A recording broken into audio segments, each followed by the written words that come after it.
Good morning. Good morning, heads of states, excellencies, dear guests, people watching from home. The fourth plenary meeting of the General Assembly is called to order. After our intense Monday, today starts the general debate of the 80th session. Before proceeding to the general debate, Presiden Prabowo Subianto dijadwalkan menyampaikan pidato pada sesi debat umum Sidang Majelis Umum ke-80 Perserikatan Bangsa-Bangsa atau PBB di Markas Besar PBB New York pada Selasa 23 September. Prabowo akan berpidato pada pukul 9 waktu New York atau pukul 20 waktu Indonesia Barat. Prabowo akan berbicara pada urutan ketiga setelah Presiden Brasil Luiz Inácio Lula da Silva dan Presiden Amerika Serikat Donald Trump. Kehadiran ini menandai salah satu agenda utama dalam rangkaian kunjungan kerja Presiden ke Amerika Serikat. Berikut adalah video lengkap pidato Presiden Prabowo Subianto di Sidang Majelis Umum PBB.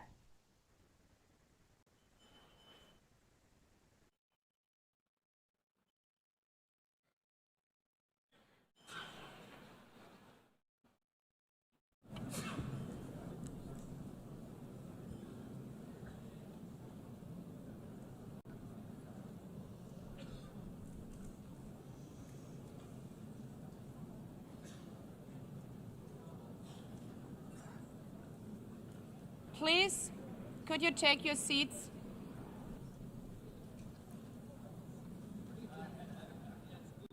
Let me begin with two words we have not been able to say often enough in this hall. Madam President.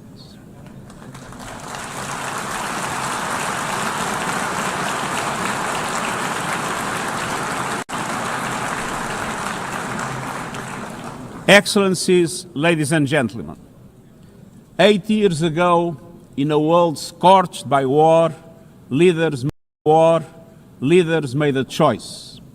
Cooperation over chaos, law over lawlessness, peace over conflict. And that choice gave birth to the United Nations, not as a dream for perfection, but as a practical strategy for the survival of humanity. Many of our founders had seen firsthand the hell of the death camps and the terror of war.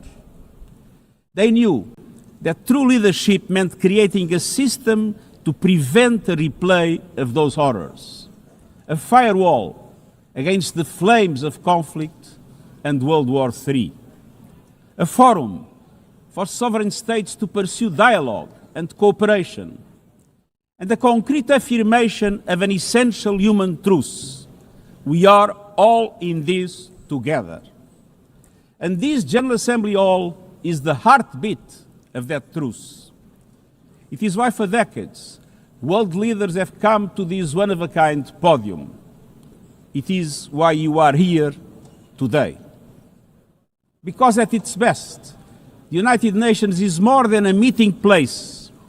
It's a moral compass, a force for peace and peacekeeping, a guardian of international law, a catalyst for sustainable development, a lifeline for people in crisis, a lighthouse for human rights, and the center that transforms your decisions, the decisions of member states, into action.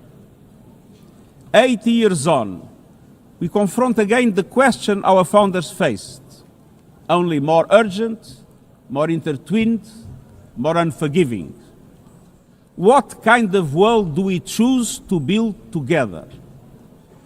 Excellencies, we have our work cut out for us as our ability to carry out that work is being cut from us.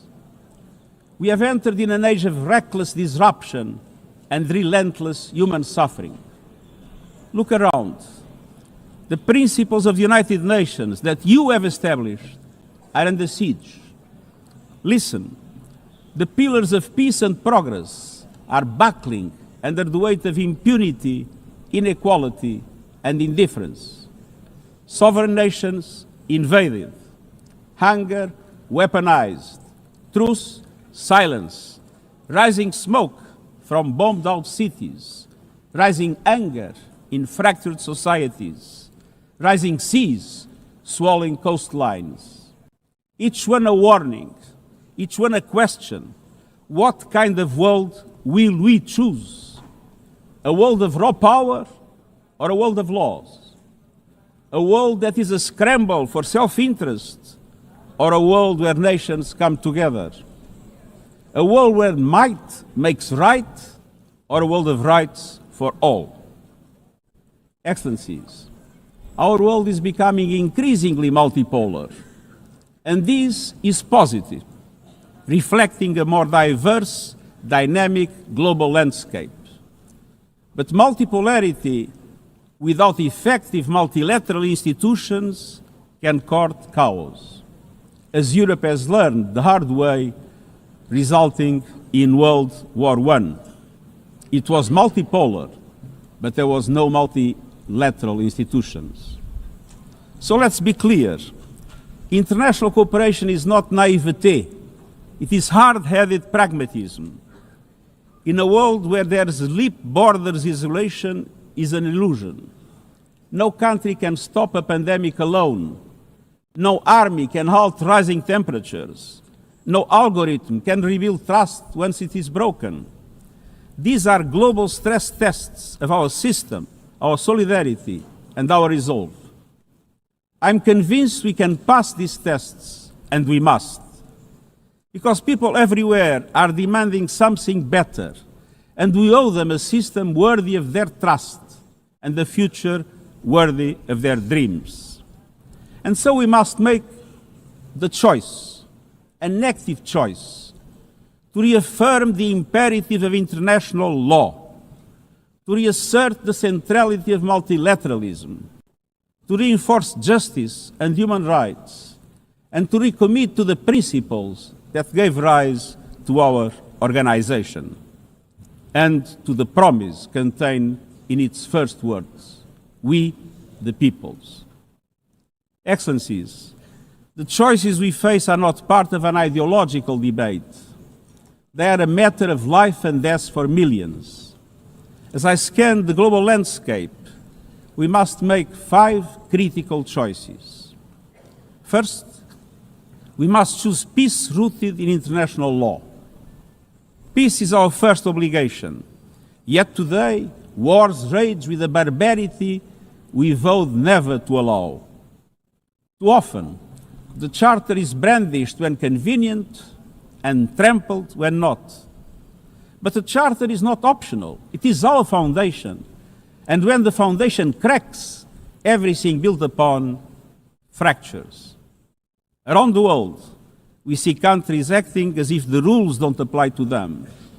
We see humans treated as less than human, and we must call it out. Impunity is the mother of chaos, and it has spawned some of the most atrocious conflicts of our times. In Sudan, civilians are being slaughtered, starved, and silenced. Women and girls face unspeakable violence. There is no military solution. I urge all parties, including those in this hall, end the external support that is fueling this bloodshed. Push to protect civilians, because the Sudanese people deserve peace, dignity, and hope. In Ukraine, relentless violence continues to kill civilians, destroy civilian infrastructure, and threaten global peace and security. I commend recent diplomatic efforts by the United States and others. We must work for a full ceasefire and a just, lasting peace in accordance with the Charter, UN resolutions, and international law. In Gaza, the horrors are approaching a third monstrous year. They are the result of decisions that defy basic humanity. The scale of death and destruction are beyond any other conflict in my years as Secretary General. The International Court of Justice has issued legally binding provisional measures in the case named application of the Convention on the prevention and punishment of the crime of genocide in the Gaza Strip. Since then, a famine has been declared and the killing has intensified. The measures stipulated by the ICJ must be implemented fully and immediately.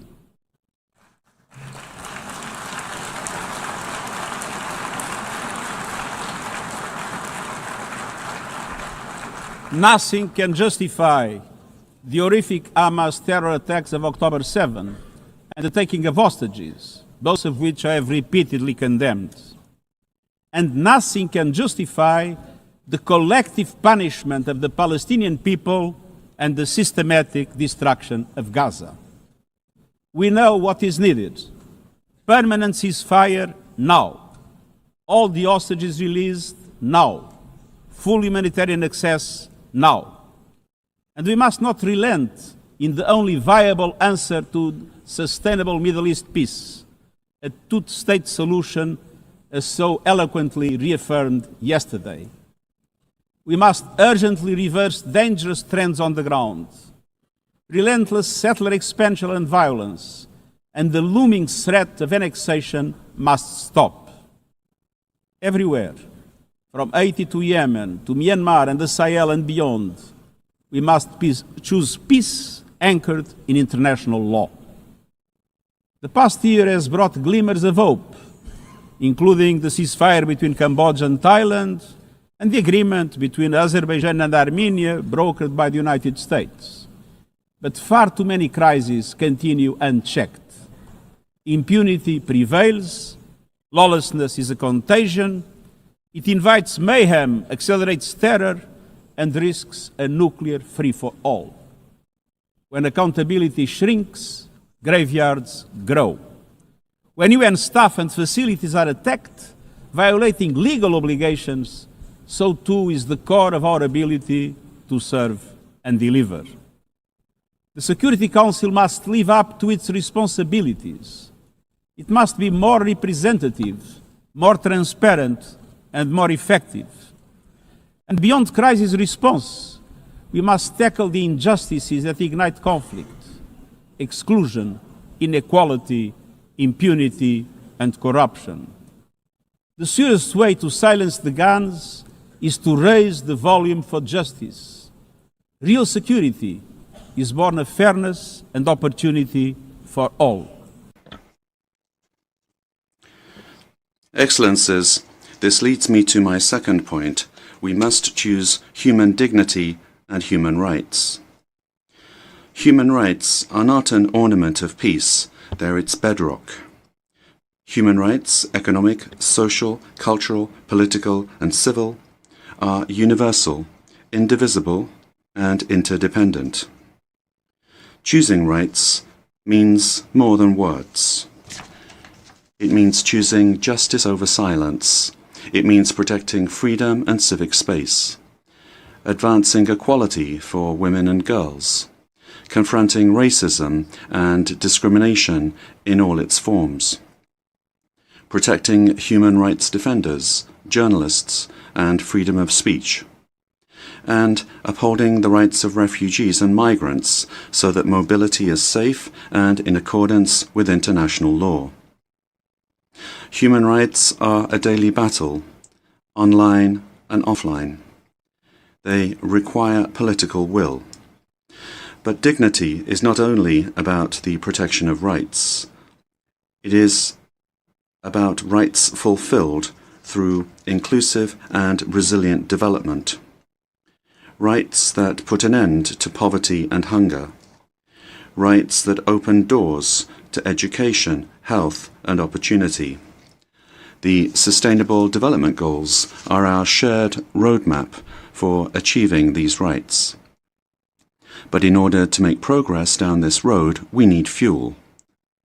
And that fuel is finance. We've seen what development done right can deliver. In the past decade, millions more have gained access to electricity, clean cooking solutions, and to the internet. Child marriage is in retreat. Women's representation is growing. but cuts to aid are wreaking havoc. They are a death sentence for many. For so many more, a stolen future. This is the great paradox of our time. We have the solutions, but we are siphoning off the fuel that would make it possible to make progress. To choose dignity, we must choose financial justice and solidarity. We need to reform the international financial architecture so that it drives development for all. With bigger and bolder multilateral development banks, lending more, and mobilizing more private capital for developing countries, with faster and fairer debt relief mechanisms, helping every country in crisis, including middle-income countries. Protecting natural resources by tackling illicit financial flows and abusive tax practices that rob societies of their future. And global financial institutions that represent today's world, with far greater participation of developing countries in terms of their composition and their decision-making. So, let us choose a global economy that works for everyone, men and women. Let us choose human rights and dignity. And let us equip ourselves with the means to ensure a transition for people and the planet. Excellencies, this brings me to the third choice. We must choose climate justice. The climate crisis is accelerating, but so are the solutions. The clean energy future is no longer a distant promise. It's already here. No government, industry, or special interest can stop it. But some are trying, hurting economies, locking in higher prices, and squandering a historic opportunity. Fossil fuels are a losing bet. Last year, almost all new power capacity came from renewables, and the investment is surging. Renewables are the cheapest and fastest source of new power. They create jobs, drive growth, shield economies from volatile oil and gas markets, connect the unconnected, and can free us from the tyranny of fossil fuels. But not at today's pace. Clean energy investment remains uneven. 21st century grids and storage are not rolling out fast enough. And public subsidies, taking from taxpayer money, still flow to fossil fuels over clean energy by a factor of 9 to 1.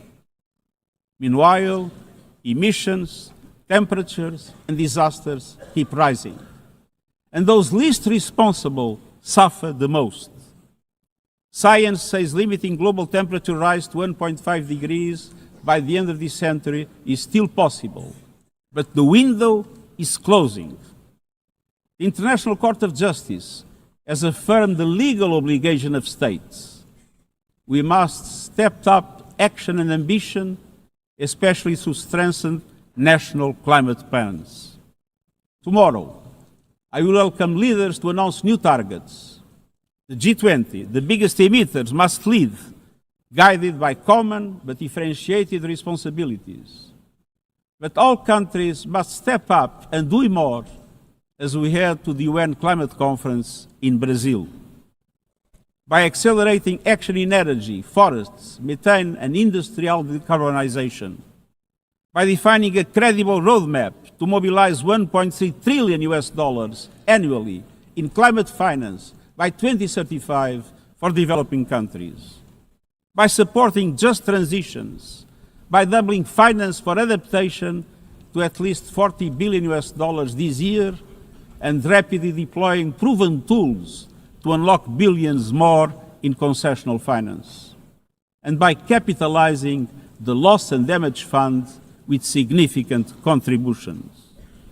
All of these requires government, international financial institutions, philanthropies, civil society, and the private sector to work together, to provide fiscal space to developing countries and unlock new innovative sources of finance at scale, including solidarity levies on high-emitting sectors and debt swaps.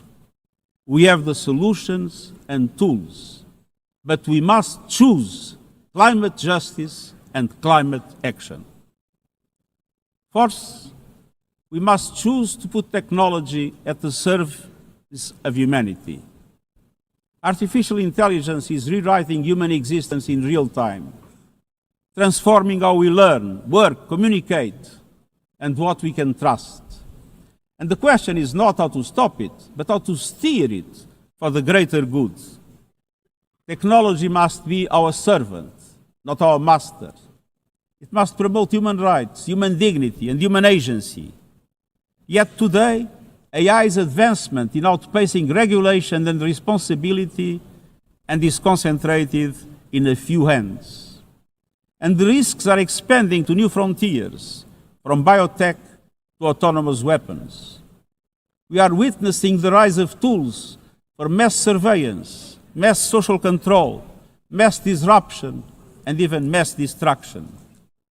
Tools that can drain energy, strain ecosystems, and intensify the race for critical minerals, potentially stoking instability and conflict.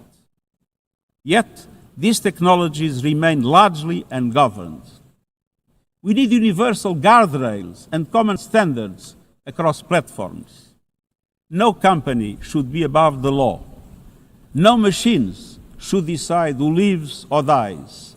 No system should be deployed without transparency, safety, and accountability. Last month, this Assembly took a historic step, establishing an independent international scientific panel on AI and an annual global dialogue on AI governance. Two new pillars of a shared architecture, connecting science with policy to bring clarity and foresight, enabling innovation to flourish while advancing our values and our rights, and ensuring governments, companies, and civil society can help shape common norms. We must build on these mechanisms and close the capacity gap. All countries must be able to design and develop AI, not just to consume it. I have proposed voluntary financing options to build AI computing power, data, and skills in developing nations. No country should be locked out of the digital future or locked into systems it cannot shape or trust. And governments must lead with vision, and companies must act with responsibility. And we, the international community, must ensure that technology lifts up humanity. So let us choose cooperation over fragmentation, ethics over expediency, and transparency over opacity. Technology will not wait for us, but we can still choose what it serves. So let us choose wisely. Fifth and finally, to meet all these goals, we must choose to strengthen the United Nations for the 21st century. The forces shaking our world are also testing the foundations of the United Nations system. We are being hit by rising geopolitical tensions and divisions, chronic uncertainty, and mounting financial strain. But those who depend on the United Nations must not be made to bear the cost, especially now, when for every dollar invested to support our core work to build peace, the world spends $750 on weapons of war. This is not only unsustainable, it is indefensible. In this moment of crisis, the United Nations has never been more essential. The world needs our unique legitimacy, our convening power, our vision to unite nations, to bridge divides and confront the challenges before us. The Pact for the Future has shown your determination to build a United Nations that is stronger, more inclusive, and more effective. That is the logic and the urgency of our UN80 initiative. We are moving swiftly and decisively. I put forward concrete proposals, a revised budget for 2026 that strengthens accountability, improves delivery, and cuts costs. Practical reforms to implement mandates more effectively and efficiently with greater impact. And ideas to spark a paradigm shift in the structure of the UN and how its parts work together. Most of these decisions rest with you, the Member States, and we will move forward in full respect of the established procedures.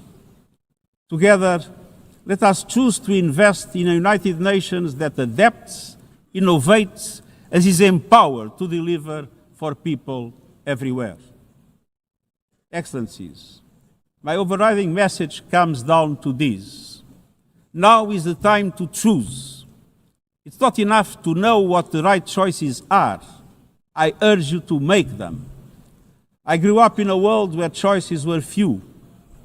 I was raised in the darkness of dictatorship, where fear silenced voices and hope was nearly crushed. Yet, even the bleakest hours, especially then, I discovered a truth that has never left me. Power does not reside in the hands of those who dominate or divide. Real power resides from people, from our shared resolve to uphold dignity, to defend equality, to believe fiercely in our common humanity and the potential of every human being. I learned early to persevere, to speak out, to refuse to surrender, no matter the challenge, no matter the obstacle, no matter the hour. We must and we will overcome. Because in a world of many choices, there is one choice we must never make, the choice to give up. We must never give up. That is my promise to you, for peace, for dignity, for justice, for humanity, for the world we know is possible when we work as one. I will never, ever give up. Thank you.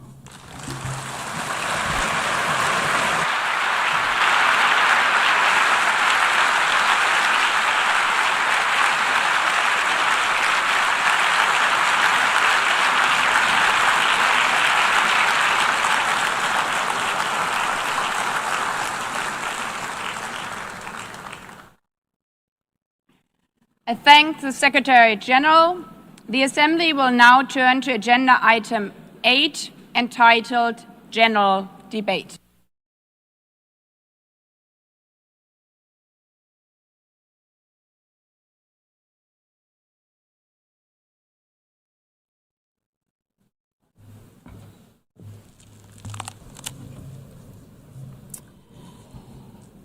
"80 years. Longer than the average human life. This anniversary of the United Nations should have been a moment of celebration. But this is not an ordinary year. Just look at the state of our world, as the Secretary General described. Thousands of orphans in Gaza are wandering around the rubble, eating sand, drinking contaminated water.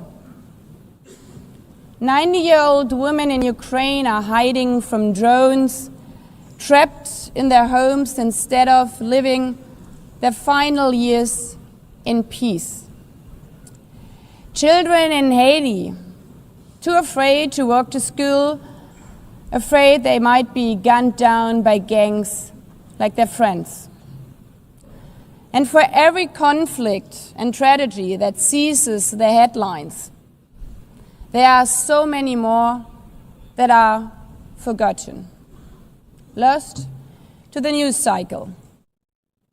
Like women in Democratic Republic of the Congo, shielding their daughters from armed groups, fearful they might be raped. And Rohingya children, spending their whole childhood in tattered tents, unable to remember what their home looks like. Faced with these realities, now is not the time to celebrate, but to ask ourselves, where is the United Nations? Distinguished heads of state and government, Mr. Secretary General, Excellencies, ladies and gentlemen, people out there in the world watching us. Clearly, we have to do better. But what we should not let cynics allow to weaponize these failures, to argue that our institution is a waste of money, outdated, irrelevant. When the principles of the Charter are ignored, is it the UN that has failed? When tanks rolled into Ukraine, was it because Article 2 of the Charter is not clear enough about sovereignty and territorial integrity? When civilians, children, are killed in Gaza, is it humanitarian law at fault for failing to protect them? It's not the Charter which fails. It's not the UN as an institution which fails.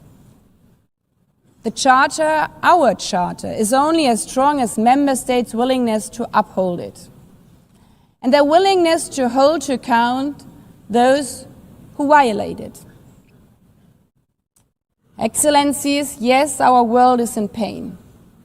Yes, we have failures. But imagine how much worse would it be without the United Nations? Would a single person be better off without it? Without UNICEF, 26 million children would not have received an education. Without the World Food Programme, nearly 125 million people would have lacked life-saving food assistance. Without the World Health Organization, over 1 billion vaccines would not have been supplied. Sometimes we could have done more, but we cannot let this dishearten us. If we stop doing the right thing, evil would prevail. This 80th session is not about big celebrations. It's about finding the resolve not to give up, the resolve to be better together, just as our predecessors did 8 decades ago. This institution was born in a world on fire and desperate for reprieve. 750 million, nearly a third of humanity back then, still under colonial rule. 2 world wars in a generation, 70 million dead. The horrors of the Holocaust revealed to our collective shame. This was a generation that knew almost nothing but suffering and despair. The signing of the Charter in 1945 gave hope to millions, gave us a North Star that guided our path from the ashes of war, helped guide nations from colonial rule into independent states, helped end apartheid. Across the decades, the United Nations has been a compass pointing toward peace, humanity, and justice. We have not always succeeded, but the story of this institution is not a story of easy victories. It's a story of falling and rising, of pulling ourselves and each other back up and trying harder. We gather here for the 80th time, not for empty celebration, not out of ritual, not to hear our own voices. We gather to prove that this institution matters, and that through this institution, every nation represented here, no matter how big or small, can summon again the strength and unity first shown in San Francisco 80 years ago. The courage and resolve of world leaders, who even while some called them back then naive, believed they could build a better world from the wreckage of the old. They showed then what true leadership is. It's not about imposing your will or putting others down. True leadership is about lifting others up, not out of altruism, but for a mutual benefit, and even out of our self-interest. Because as our founders and every architect of peace since then has understood, helping others is what makes ultimately our own countries stronger. Could any state have faced the global pandemic alone? The virus did not have any passport. We were only able to solve it at the end with the support of the World Health Organization. The climate crisis does not stop at borders. CO2 emissions anywhere affect people everywhere. Even the wealthiest cities in the world cannot shield themselves from wildfires. And imagine coming here by plane, how safe would you feel to step into the next airplane if there were no International Civil Aviation Organization anymore, which is responsible for setting safety regulations for 5 billion passengers each year? How comfortable would you be with your children using the internet while AI is uncontrolled and unchecked? As the lines between what is real and fake start to blur. In this globalized, digitalized world, we work together or we suffer alone. Excellencies, the theme of this milestone session and the high-level week is therefore better together. 80 years and more for peace, development, and human rights. Will living up to that be easy? No. But this hall was not built for easy times. It was built to come together to confront the hardest topics. This session is a session where the high-level week is about resolving differences. We showed some of it yesterday already. But even the house of dialogue and diplomacy needs a renovation. That is why the UN80 initiative and the wider reform process are not luxuries, but necessities. We are literally now at a crossroads, a make it or break it moment, politically, financially. Therefore, we have to deliver a United Nations that is agile, cost-effective, and fit for purpose. Member states have to give the Secretary General and this process their full support, because reform cannot stop in New York. It must carry through to every capital. That includes delivering the Pact for the Future and accelerating progress on the Sustainable Development Goals. Again, this is not about charity. It's about addressing the core purposes of this institution, about strengthening our foundations across all three pillars: peace and security, human rights, and sustainable development. They are inseparable. Leaving hundreds of millions trapped in extreme poverty, vulnerable to crisis, and denied their human rights is not only a moral failure, it's a recipe for global unrest, terrorism, and a tragic waste of humanity's greatest resource, its people. Put it simply, without the SDGs, there cannot be lasting peace. Excellencies, our future as an institution will also be shaped by the selection of the next Secretary General. And here we must pause and reflect. In nearly 80 years, this organization has never chosen a woman for that role. One might wonder how out of 4 billion potential candidates, there could not be found a single one. Of course,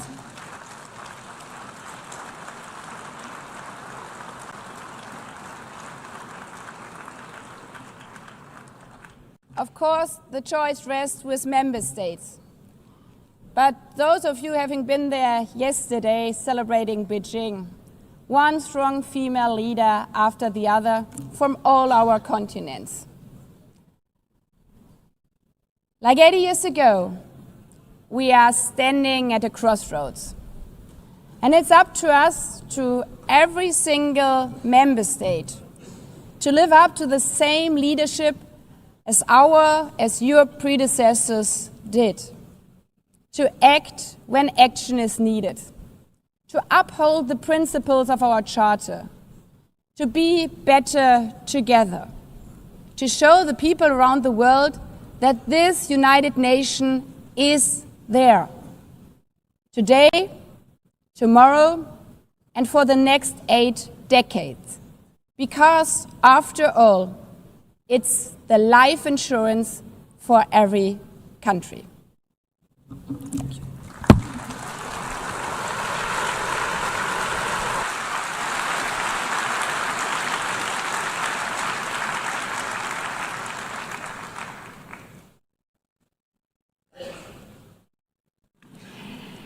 Before giving the floor to the first speaker for this morning, I would like to remind member states that the list of speakers for the general debate has been established on the agreed basis that statements should be no longer than 15 minutes to enable all the speakers to be heard at a given meeting.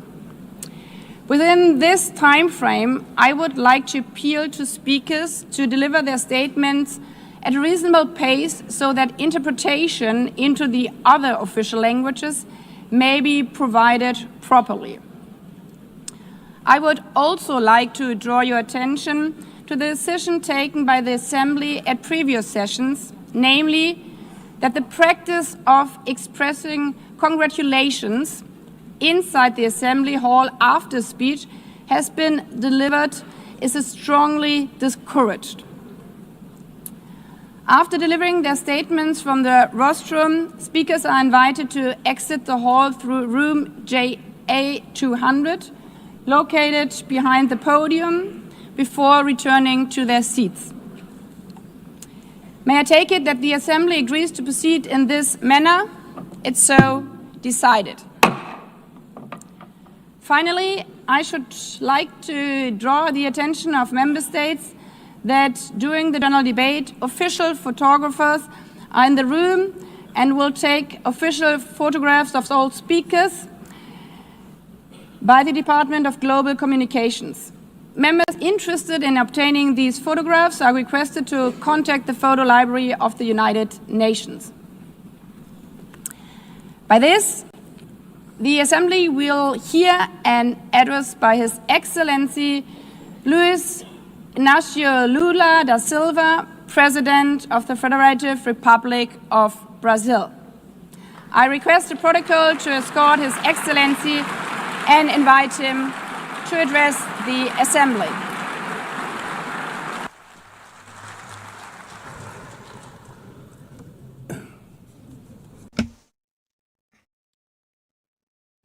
Madam President of the General Assembly, Analina Berbuki, Mr. Secretary General Antonio Guterres, dear heads of state and government, and representatives of the member states gathered here.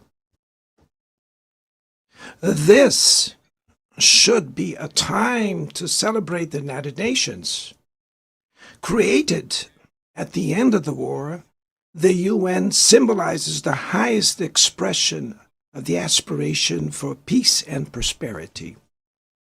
Today, however, the ideals that inspired its founders in San Francisco are under threat as never before in their history. Multilateralism is at a new crossroads. The organization's authority is in check.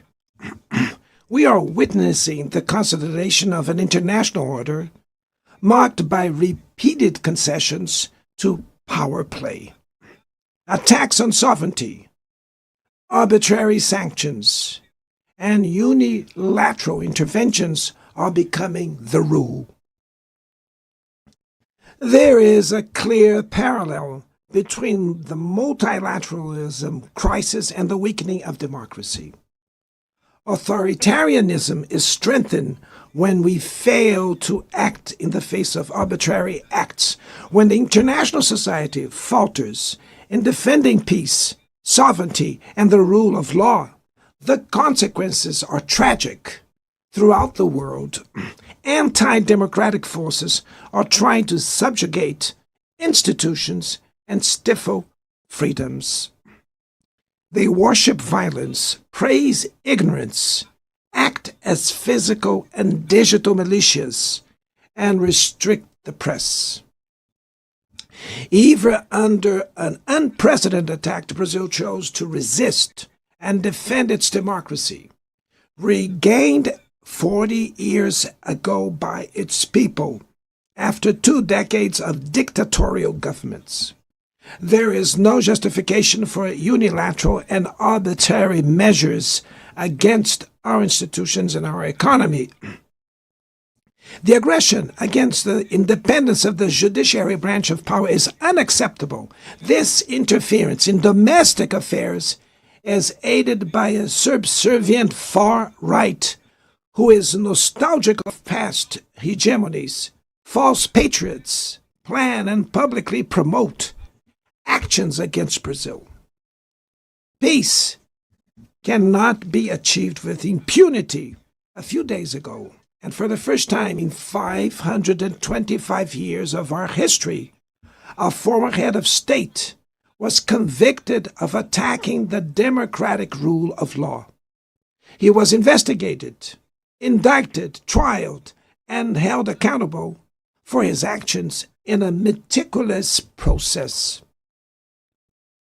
He has the right to defend himself was secured, a prerogative that dictatorships deny to their victims. Before the eyes of the world, Brazil sent a message to all aspiring autocrats and those who support them. Our democracy, our sovereignty are non-negotiable.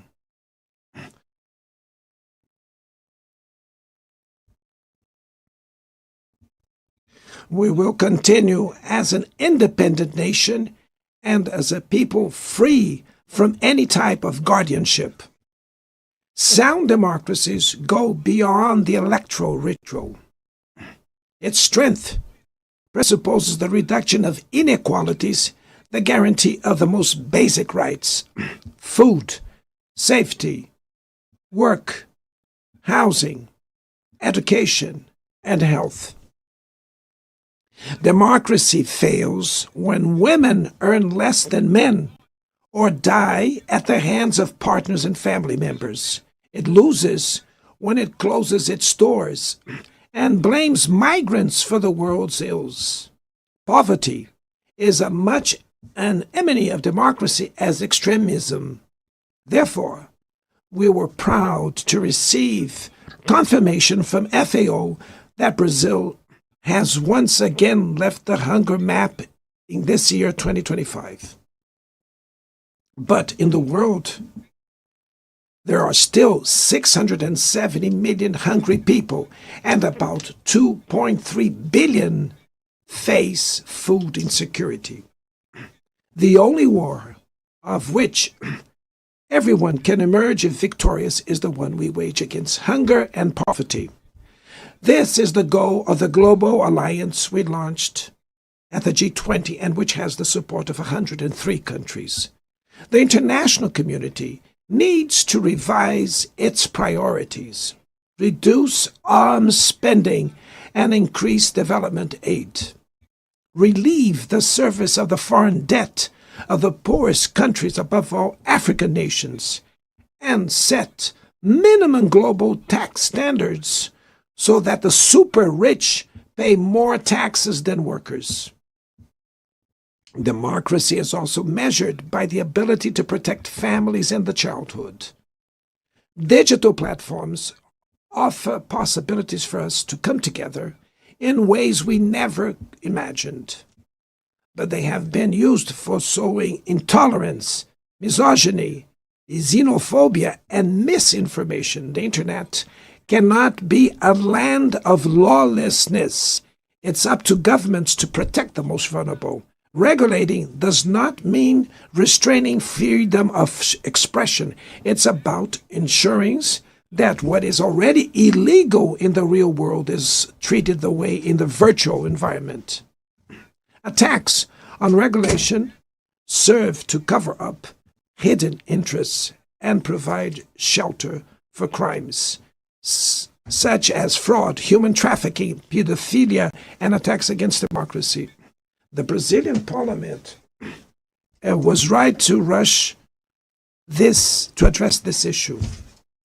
Last week, I proudly enacted one of the world's most advanced laws for the protection of children and adolescents in the digital environment.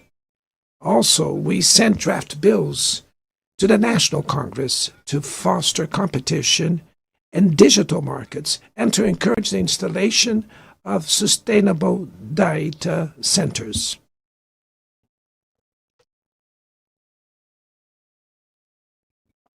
To mitigate the risks of artificial intelligence, we are committed to building multilateral governance in line with the Global Digital Compact that was approved in this plenary last year.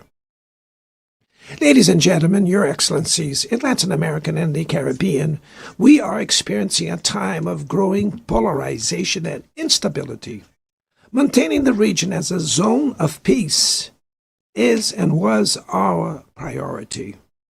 We are a continent free of weapons of mass destruction, without ethnic or religious conflicts. The comparison between crime and terrorism is worrying. The most effective way to combat drug trafficking is to cooperate to suppress money laundering and limit arms trade. Using lethal force in situations that do not constitute armed conflict is tantamount to executing people without trial. Other parts of the planet have already witnessed interventions that cause greater damage than intended, with serious humanitarian consequences. The path to dialogue must not be closed in Venezuela. Haiti has the right to a violence-free future, and it is unacceptable that Cuba be listed as a country that sponsors terrorism. In the conflict in Ukraine,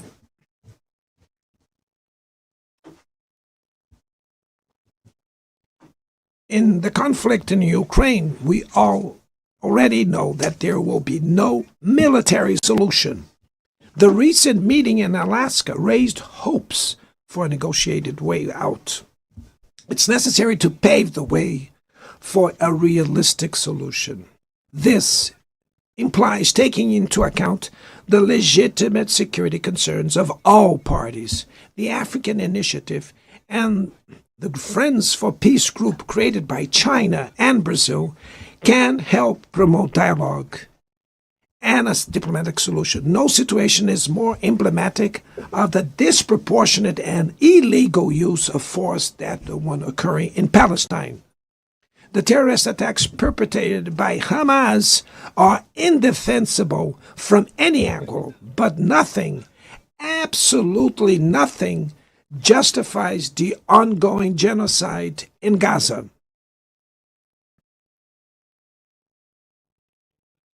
There, under tons of rubble, are buried tens of thousands of innocent women and children. There, we can see that international humanitarian law and the myth of ethical exceptionalism of the West are also being buried there. This massacre would not have happened without the complicity of those who could have prevented it. In Gaza, hunger is used as a weapon of war, and the forced displacement of populations goes on unpunished. I express my admirations to the Jews who, inside and outside Israel, oppose this collective punishment. The Palestinian people are at risk of disappearing. They will only survive with an independent state integrated to the international community. This is the solution defended by more than 150 UN members, reaffirmed yesterday here in this very plenary, but barred by a single veto. It is regrettable that President Mahmoud Abbas was prevented by the host country of occupying the Palestinian bench at this historical moment.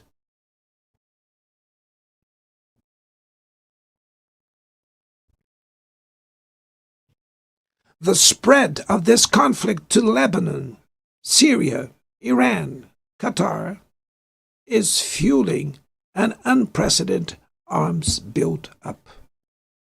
Madam President, bombs and nuclear weapons will not protect us from the climate crisis. The year of 24 was the warmest already registered. COP30 in the city of Belém, Brazil, will the COP of truth. It will be the time for world leaders to prove the seriousness of their commitment to the planet. Without a complete picture of the NDC's nationally determined contributions, we were walking blindfolded towards the abyss. Brazil has committed to reducing its emissions by 59 and 67%, covering all greenhouse gases and all sectors of the economy. Developing nations face climate change while grappling with other challenges. Meanwhile, rich countries enjoy a standard of living reached at the expense of 200 years of greenhouse gas emissions, demanding greater ambition and greater access to resources and technology. It's not a matter of charity, but of justice. The race for critical minerals essential for energy transition cannot reproduce the predatory and asymmetrical logic that has characterized recent centuries. In Belém City, the world will learn about the reality of the Amazon. Brazil has already reduced deforestation by half in the region in the last 2 years. Eradicating it requires ensuring decent living conditions for its millions of inhabitants. Promoting sustainable development is the objective of the Tropical Forest Forever facility, which Brazil intends to launch to compensate countries that keep their forests standing.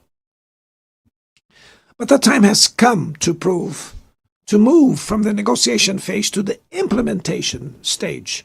The world owes a lot to the regime created by the Climate Convention. Climate change needs to be brought to the heart of the UN so that it gets the attention it deserves. A council linked to the General Assembly with the power and legitimacy to monitor commitments provide coherence to climate action. This is a fundamental step towards a broader reform of the organization, which would also include an expanded Security Council in the 2 member categories. Few areas have worsened as much as the multilateral trading system.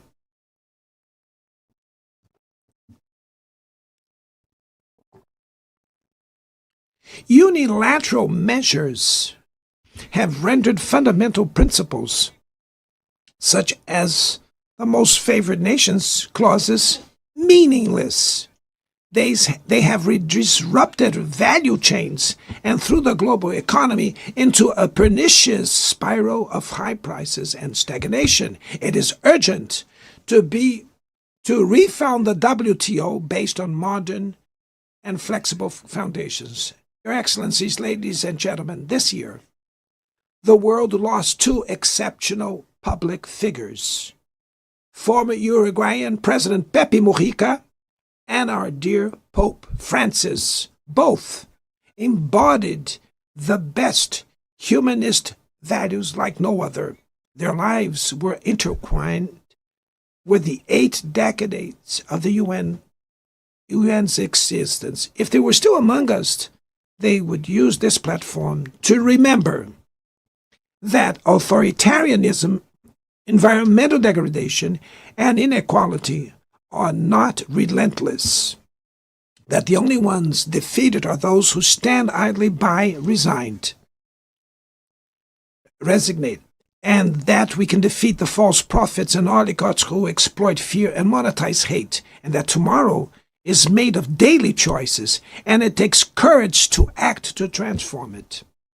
In the future that Brazil envisions, there is no room for the reenactment of ideological rivalries or spheres of influence. Confrontation is not inevitable. We need leaders with clear visions who understand that the international order is not a zero-sum game. The 21st century will be increasingly multipolar. For it to remain peaceful, it cannot fall to multilateral. Brazil is giving increasing importance to the European Union, the African Union, ASEAN, CELAC, BRICS, and the G20. The voice of the Global South must be heard. The UN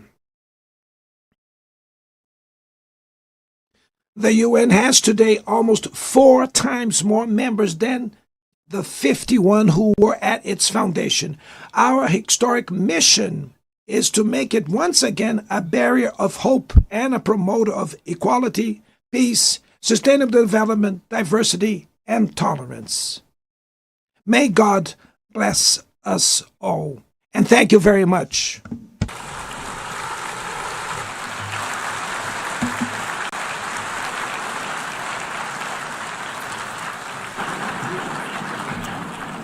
On behalf of the Assembly, I wish to thank the President of the Federative Republic of Brazil,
the Assembly will hear an address by His Excellency Donald Trump, President of the United States of America. I request protocol to escort His Excellency and invite him to address the Assembly.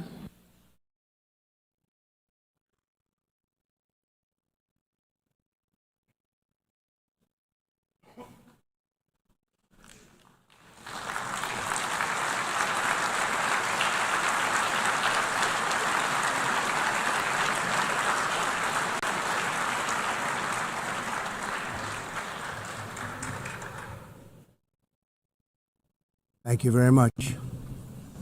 Very much appreciated.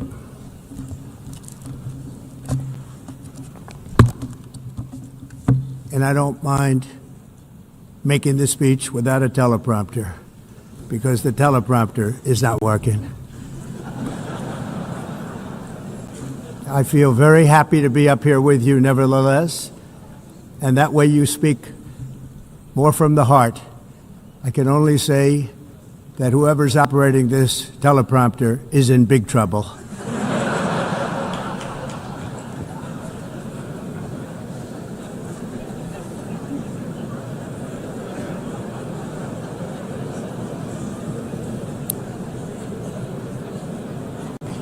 Hello, Madam First Lady. Thank you very much for being here. and Madam President, Mr. Secretary General, First Lady of the United States, distinguished delegates, ambassadors, and world leaders. 6 years have passed since I last stood in this grand hall and addressed a world that was prosperous and at peace in my first term. Since that day, the guns of war have shattered the peace I forged on 2 continents. An era of calm and stability gave way to one of the great crises of our time. And here in the United States, 4 years of weakness, lawlessness, and radicalism under the last administration delivered our nation into a repeated set of disasters. 1 year ago, our country was in deep trouble, but today, just 8 months into my administration, we are the hottest country anywhere in the world, and there is no other country even close. America is blessed with the strongest economy, the strongest borders, the strongest military, the strongest friendships, and the strongest spirit of any nation on the face of the earth. This is indeed the golden age of America. We are rapidly reversing the economic calamity we inherited from the previous administration, including ruinous price increases and record-setting inflation like we've never had before. Under my leadership, energy costs are down, gasoline prices are down, grocery prices are down, mortgage rates are down, and inflation has been defeated. The only thing that's up is the stock market, which just hit a record high. In fact, it hit a record high 48 times in the last short period of time. Growth is surging, manufacturing is booming. The stock market, as I said, is doing better than it's ever done. And all of you in this room benefit by that, almost everybody. And importantly, workers' wages are rising at the fastest pace in more than 60 years. And that's what it's all about, isn't it? In 4 years of President Biden, we had less than $1 trillion of new investment into the United States. In just 8 months since I took office, we have secured commitments and money already paid for $17 trillion. Think of it, 4 years, less than $1 trillion, 8 months, much more than $17 trillion is being invested in the United States, and it's now pouring in from all parts of the world. We've implemented the largest tax cuts in American history and the largest regulation cuts in American history, making this once and again the best country on earth to do business. And many of the people in this room are investing in America, and it's turned out to be an awfully good investment during this 8-month period. In my first term, I built the greatest economy in the history of the world. We had the best economy ever, history of the world. And I'm doing the same thing again, but this time it's actually much bigger and even better. The numbers far surpass my record-setting first term.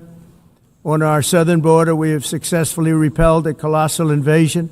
And for the last 4 months, and that's 4 months in a row, the number of illegal aliens admitted and entering our country has been 0.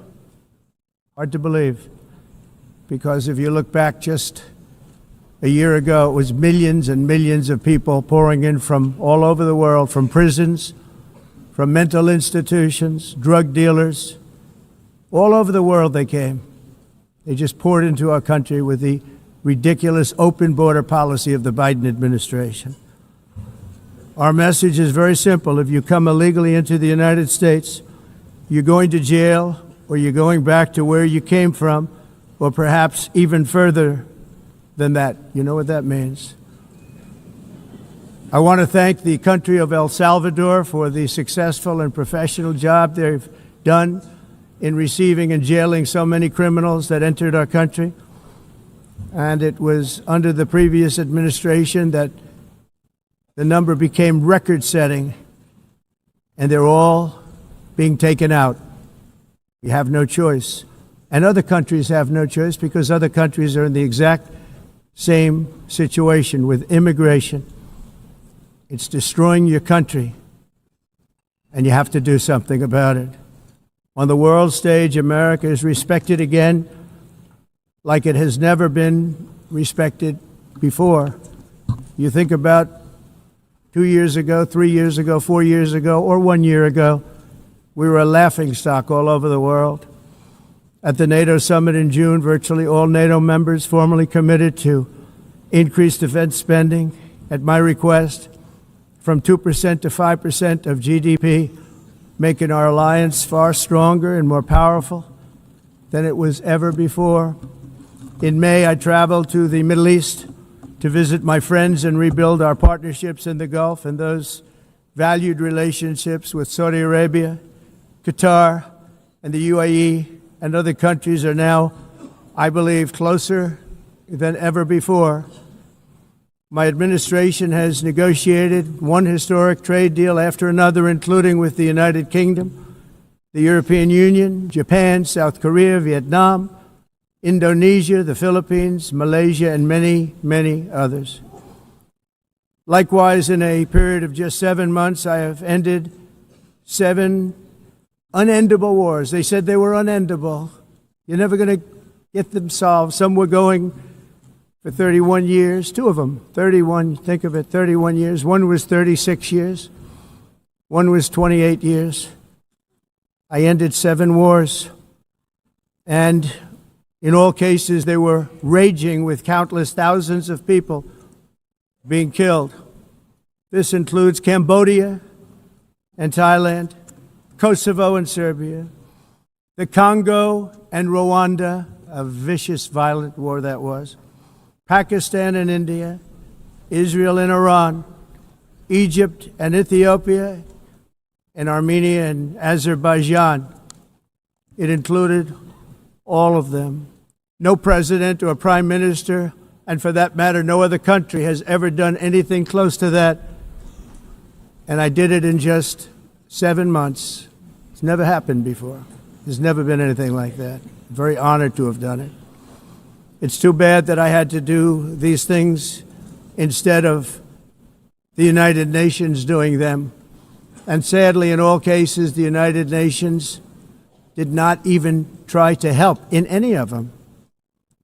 I ended 7 wars, dealt with the leaders of each and every one of these countries, and never even received a phone call from the United Nations offering to help in finalizing the deal.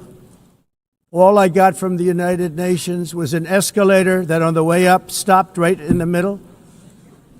If the First Lady wasn't in great shape, she would have fallen, but she's in great shape. We're both in good shape. We both stood. And then a teleprompter that didn't work. These are the 2 things I got from the United Nations, a bad escalator and a bad teleprompter. Thank you very much. And by the way, it's working now. It just went on. Thank you. I think I should just do it the other way. It's easier. Thank you very much. I didn't think of it at the time because I was too busy working to save millions of lives. That is the saving and stopping of these wars. But later I realized that the United Nations wasn't there for us. They weren't there. I thought of it really after the fact, not during these negotiations, which were not easy. That being the case, what is the purpose of the United Nations? The UN has such tremendous potential. I've always said it. It has such tremendous, tremendous potential, but it's not even coming close to living up to that potential. For the most part, at least for now, all they seem to do is write a really strongly worded letter and then never follow that letter up. It's empty words, and empty words don't solve war. The only thing that solves war and wars is action. Now, after ending all of these wars and also earlier negotiating the Abraham Accords, which is a very big thing for which our country received no credit, never receives credit. Everyone says that I should get the Nobel Peace Prize for each one of these achievements. But for me, the real prize will be the sons and daughters who live to grow up with their mothers and fathers, because millions of people are no longer being killed in endless and unglorious wars. What I care about is not winning prizes, it's saving lives. We saved millions and millions of lives with the 7 wars. And we have others that we're working on, and you know that. Many years ago, a very successful real estate developer in New York, known as Donald J. Trump, I bid on the renovation and rebuilding of this very United Nations complex. I remember it so well. I said at the time that I would do it for $500 million, rebuilding everything. It would be beautiful. I used to talk about, I'm going to give you marble floors. They're going to give you terrazzo. I'm going to give you the best of everything. You're going to have mahogany walls. They're going to give you plastic. But they decided to go in another direction, which was much more expensive at the time, and which actually produced a far inferior product. And I realized that they did not know what they were doing when it came to construction, and that their building concepts were so wrong, and the product that they were proposing to build was so bad and so costly. It was going to cost them a fortune. And I said, and wait till you see the overruns. Well, I turned out to be right. They had massive cost overruns and spent between $2 and $4 billion on the building and did not even get the marble floors that I promised them. You walk on terrazzo. Do you notice that? As far as I'm concerned, frankly, looking at the building and getting stuck on the escalator, they still haven't finished the job. They still haven't finished. That was years ago. The project was so corrupt that Congress actually asked me to testify before them on the tremendous waste of money, because it turned out that they had no idea what it was, but they knew it was anywhere between $2 and $4 billion as opposed to $500 million with a guarantee. But they had no idea, and I said it cost much more than $5 billion. Unfortunately, many things in the United Nations are happening just like that, but on an even much bigger scale, much, much bigger. Very sad to see. Whether the UN can manage to play a productive role, I've come here today to offer the hand of American leadership and friendship to any nation in this assembly that is willing to join us in forging a safer, more prosperous world. And it's a world that we'll be much happier with. A dramatically better future is within our reach. But to get there, we must reject the failed approaches of the past and work together to confront some of the greatest threats in history.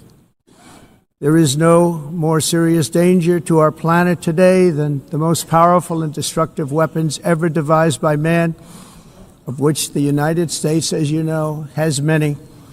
Just as I did in my first term, I've made containing these threats a top priority, starting with the nation of Iran. My position is very simple. The world's #1 sponsor of terror can never be allowed to possess the most dangerous weapon. That's why shortly after taking office, I sent the so-called Supreme Leader a letter making a generous offer. I extended a pledge of full cooperation in exchange for a suspension of Iran's nuclear program. The regime's answer was to continue their constant threats to their neighbors and U.S. interests throughout the region and some great countries that are right nearby. Today, many of Iran's former military commanders, in fact, I can say almost all of them, are no longer with us. They're dead. And 3 months ago, in Operation Midnight Hammer, 7 American B-2 bombers dropped the 14 30,000-pound each bombs on Iran's key nuclear facilities, totally obliterating everything. No other country on earth could have done what we did. No other country has the equipment to do what we did. We have the greatest weapons on earth. We hate to use them. But we did something that for 22 years people wanted to do. With Iran's nuclear enrichment capacity demolished, I immediately brokered an end to the 12-day war, as it's called, between Israel and Iran. with both sides agreeing to fight no longer. As everyone knows, I have also been deeply engaged in seeking a ceasefire in Gaza. Have to get that done.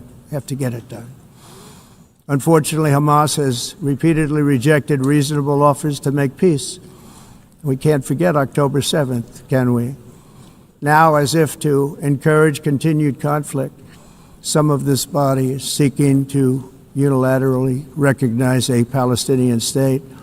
The rewards would be too great for Hamas terrorists for their atrocities. This would be a reward for these horrible atrocities, including October 7th, even while they refuse to release the hostages or accept a ceasefire. Instead of giving to Hamas and giving so much, because they've taken so much, they have taken so much. This could have been solved so long ago. But instead of giving in to Hamas's ransom demands, those who want peace should be united with one message: release the hostages now. Just release the hostages now. Thank you.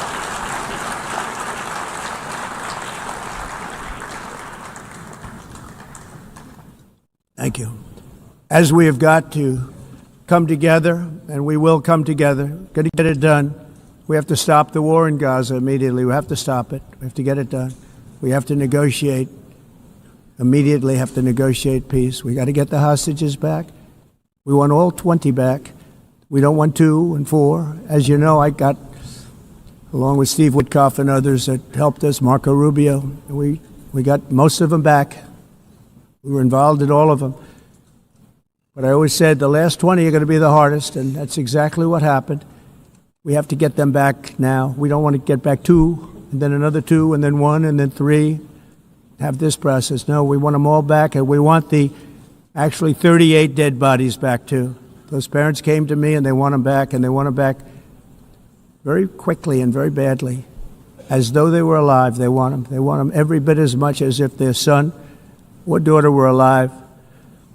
I've also been working relentlessly, stopping the killing in Ukraine. I thought that would be, of the 7 wars that I stopped, I thought that would be the easiest because of my relationship with President Putin, which had always been a good one. I thought that was going to be the easiest one. But you know, in war, you never know what's going to happen. There are always lots of surprises, both good and bad. Everyone thought Russia would win this war in 3 days, but it didn't work out that way. It was supposed to be just a quick little skirmish. It's not making Russia look good. It's making them look bad. No matter what happens from here on out, this was something that should have taken a matter of days, certainly less than a week. And they've been fighting for 3.5 years and killing anywhere from 5,000 to 7,000 young soldiers, mostly soldiers, on both sides, every single week, from 5,000 to 7,000 dead young people, and some in cities, much smaller numbers, where rockets are shot, where drones are dropped. This war would never have started if I were president. This was a war that should have never happened. It shows you what leadership is, what bad leadership can do to a country. Look what happened to the United States, and look where we are right now in just a short period of time. The only question now is how many more lives will be needlessly lost on both sides. China and India are the primary funders of the ongoing war by continuing to purchase Russian oil. But inexcusably, even NATO countries have not cut off much Russian energy and Russian energy products, which, as you know, I found out about 2 weeks ago, and I wasn't happy. Think of it. They're funding the war against themselves. Who the hell ever heard of that one? In the event that Russia is not ready to make a deal to end the war, then the United States is fully prepared to impose a very strong round of powerful tariffs, which would stop the bloodshed, I believe, very quickly. But for those tariffs to be effective, European nations, all of you are gathered here right now, would have to join us in adopting the exact same measures. I mean, you're much closer to the city. We have an ocean in between. You're right there. And Europe has to step it up. They can't be doing what they're doing. They're buying oil and gas from Russia while they're fighting Russia. It's embarrassing to them, and it was very embarrassing to them when I found out about it, I can tell you that. But they have to immediately cease all energy purchases from Russia. Otherwise, we're all wasting a lot of time. So I'm ready to discuss this. We're going to discuss it today with the European nations, all gathered here. I'm sure they're thrilled to hear me speak about it, but that's the way it is. I like to speak my mind and speak the truth. As we seek to reduce the threat of dangerous weapons today, I'm also calling on every nation to join us in ending the development of biological weapons once and for all. And biological is terrible, and nuclear is even beyond, and we include nuclear in that. We want to have a cessation of the development of nuclear weapons. We know, and I get to view it all the time. Sir, would you like to see? And I look at weapons that are so powerful that we just can't ever use them.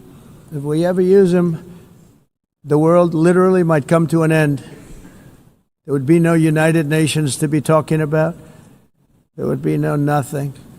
Just a few years ago, reckless experiments overseas gave us a devastating global pandemic. Yet despite that worldwide catastrophe, many countries are continuing extremely risky research into bioweapons and man-made pathogens. This is unbelievably dangerous. To prevent potential disasters, I'm announcing today that my administration will lead an international effort to enforce Biological Weapons Convention, which is going to be meeting with the top leaders of the world by pioneering an AI verification system that everyone can trust. Hopefully the UN can play a constructive role, and it will also be one of the early projects under AI. Let's see how good it is, because a lot of people are saying it could be one of the great things ever, but it also can be dangerous, but it can be put to tremendous use and tremendous good, and this would be an example of that. Not only is the UN not solving the problems it should, too often, it's actually creating new problems for us to solve. The best example is the number one political issue of our time, the crisis of uncontrolled migration. It's uncontrolled. Your countries are being ruined. The United Nations is funding an assault on Western countries and their borders. In 2024, the UN budgeted $372 million in cash assistance to support an estimated 624,000 migrants journeying into the United States. Think of that. The UN is supporting people that are illegally coming into the United States, and then we have to get them out. The UN also provided food, shelter, transportation, and debit cards to illegal aliens. Can you believe that? On the way to infiltrate our southern border. Millions of people came through that southern border. Just a year ago, millions and millions of people were pouring in, 25 million altogether over the 4 years of the incompetent Biden administration. And now we have it stopped, totally stopped.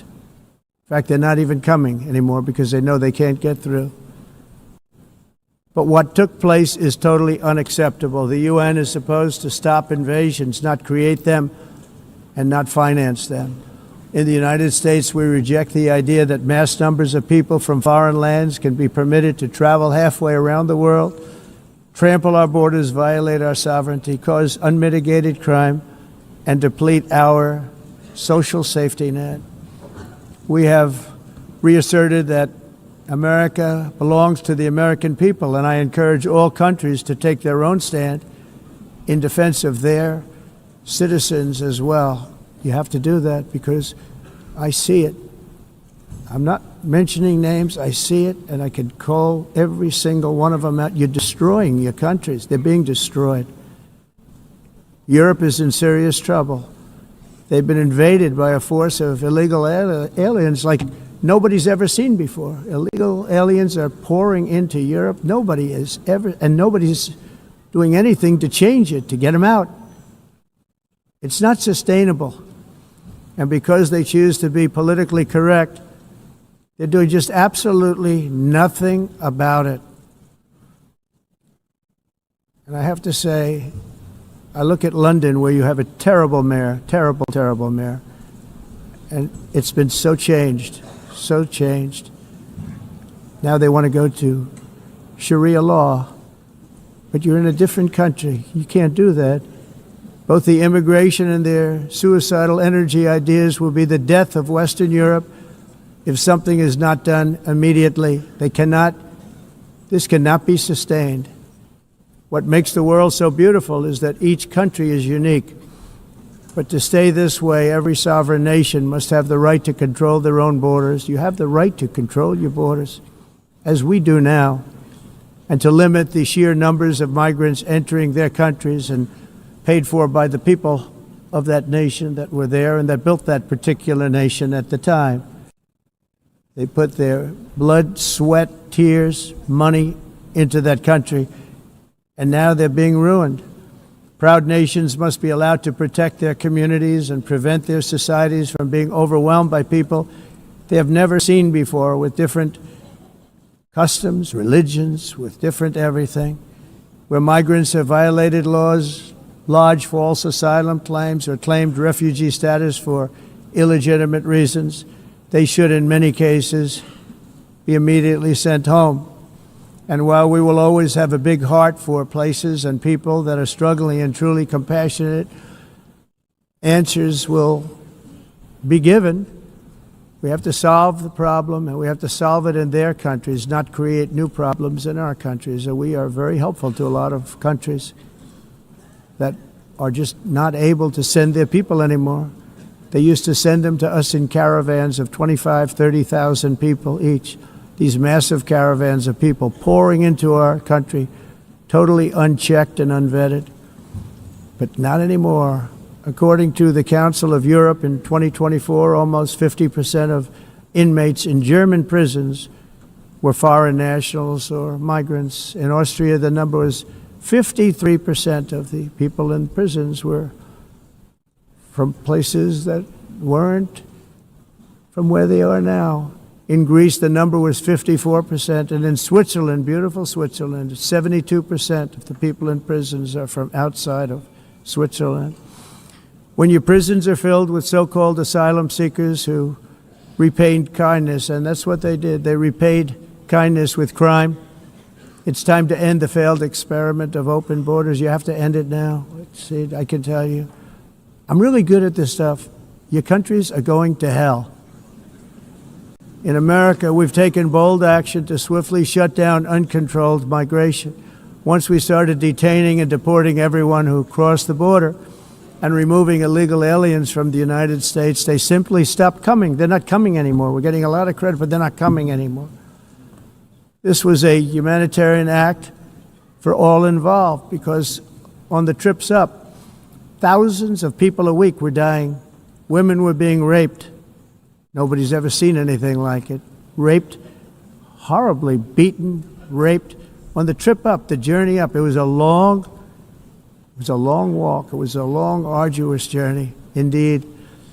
And it was also a historic victory against human trafficking throughout the region. What we did was a victory, and we saved so many lives of people that wouldn't make the journey. That journey was loaded up with death. Loaded up with death. Dead bodies all along the roads of jungles.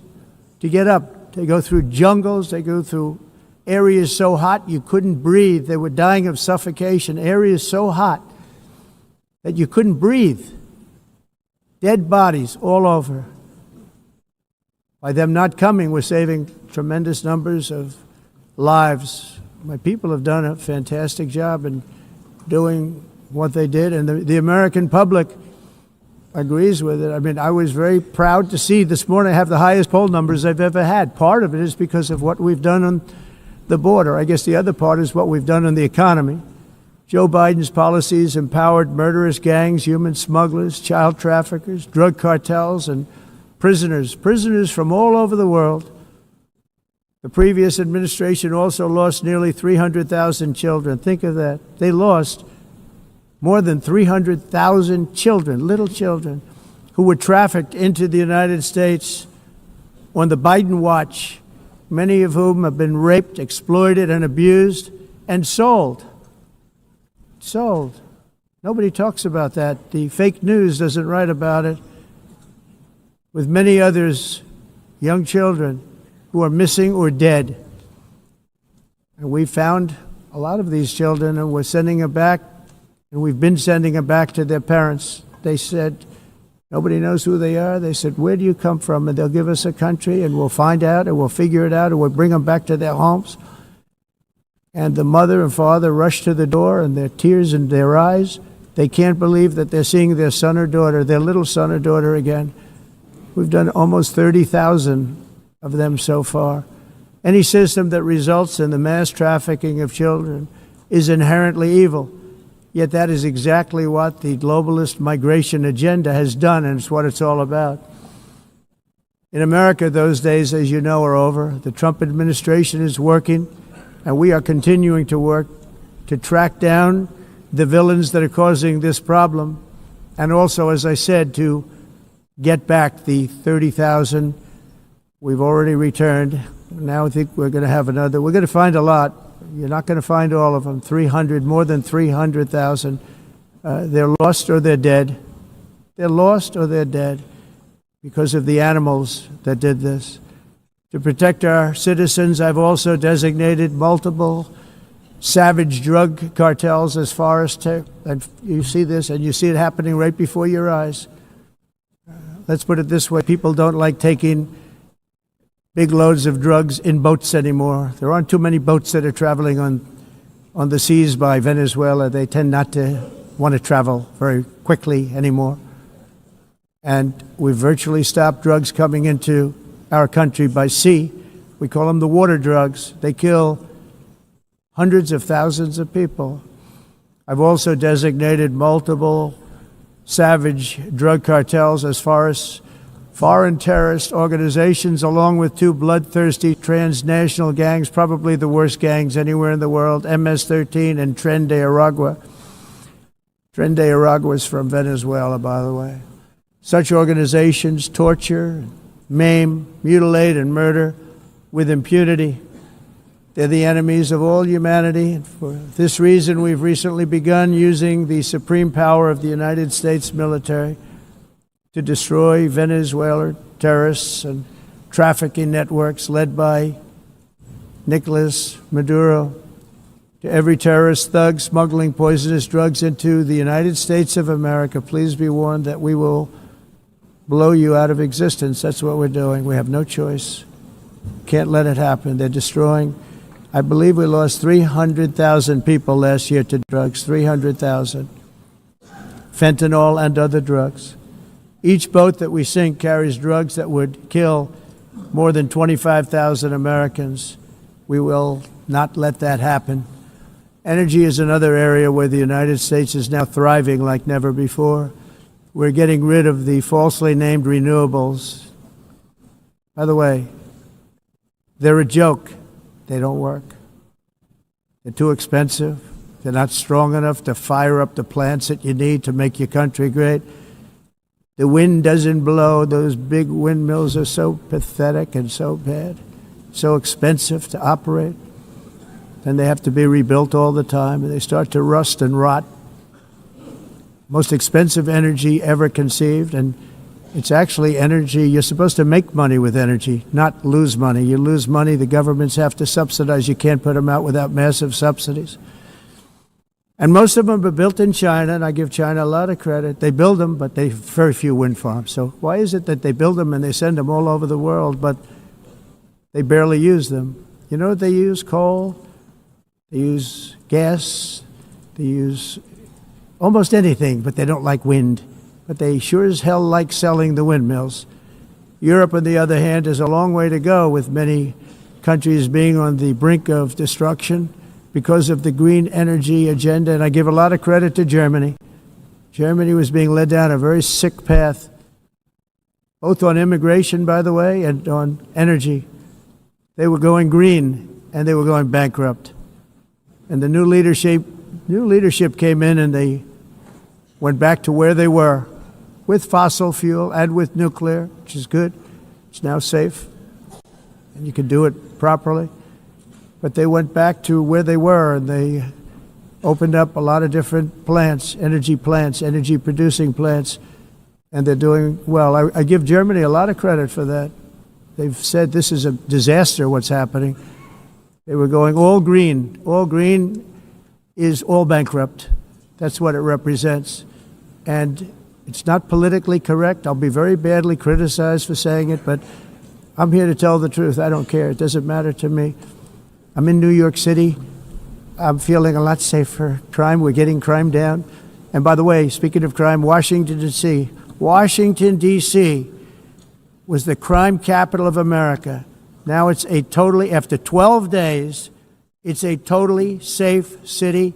Everyone's going out to dinner. They're going out to restaurants. Your wife can walk down the middle of the street with or without you. Nothing's going to happen. My people have done a fantastic job. And yes, I called in the National Guard, and the National Guard took care of business, and they weren't politically correct, but they took care of business. We got 1,700 career criminals out, brought them back to where they came from, the countries where they came from, or put them in jails.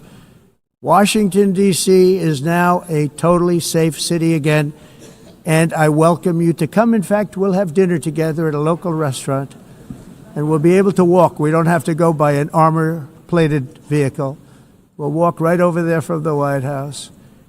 They've given up their powerful edge, a lot of the countries that we're talking about, in oil and gas, such as essentially closing the great North Sea oil. Oh, the North Sea, I know it so well. Aberdeen was the oil capital of Europe, and there's tremendous oil that hasn't been found in the North Sea. Tremendous oil. And I was with the Prime Minister I respect and like a lot, and I said, you're sitting with the greatest asset. They essentially closed it by making it so highly taxed that no developer, no oil company can go there. They have tremendous oil left, and more importantly, they have tremendous oil that hasn't even been found yet. And what a tremendous asset for the United Kingdom. And I hope the Prime Minister is listening, because I told it to him 3 days in a row. That's all he heard. North Sea oil, North Sea, because I want to see them do well. I want to stop seeing them ruining that beautiful Scottish and English countryside with windmills and massive solar panels that go 7 miles by 7 miles, taking away farmland. But we're not letting this happen in America. In 1982, the executive director of the United Nations Environmental Program predicted that by the year 2000, climate change would cause a global catastrophe. He said that it will be irreversible, as any nuclear holocaust would be. This is what they said at the United Nations. What happened? Here we are. Another UN official stated in 1989 that within a decade, entire nations could be wiped off the map by global warming. Not happening. You know, it used to be global cooling. If you look back years ago in the 1920s and the 1930s, they said, global cooling will kill the world. We have to do something. Then they said global warming will kill the world, but then it started getting cooler, so now they could just call it climate change, because that way they can't miss. It's climate change, because if it goes higher or lower, whatever the hell happens, there's climate change. It's the greatest con job ever perpetrated on the world, in my opinion. Climate change, no matter what happens, you're involved in that. No more global warming, no more global cooling. All of these predictions made by the United Nations and many others, often for bad reasons, were wrong. They were made by stupid people that have cost their countries fortunes and given those same countries no chance for success. If you don't get away from this green scam, your country is going to fail. And I'm really good at predicting things, you know. They actually said during the campaign, they had a hat, the best-selling hat. Trump was right about everything. And I don't say that in a braggadocious way, but it's true. I've been right about everything. And I'm telling you that if you don't get away from the green energy scam, your country is going to fail. And if you don't stop people that you've never seen before, that you have nothing in common with, your country is going to fail. I'm the President of the United States, but I worry about Europe. I love Europe. I love the people of Europe. And I hate to see it being devastated by energy and immigration. This double-tailed monster destroys everything in its wake, and they cannot let that happen any longer. You're doing it because you want to be nice.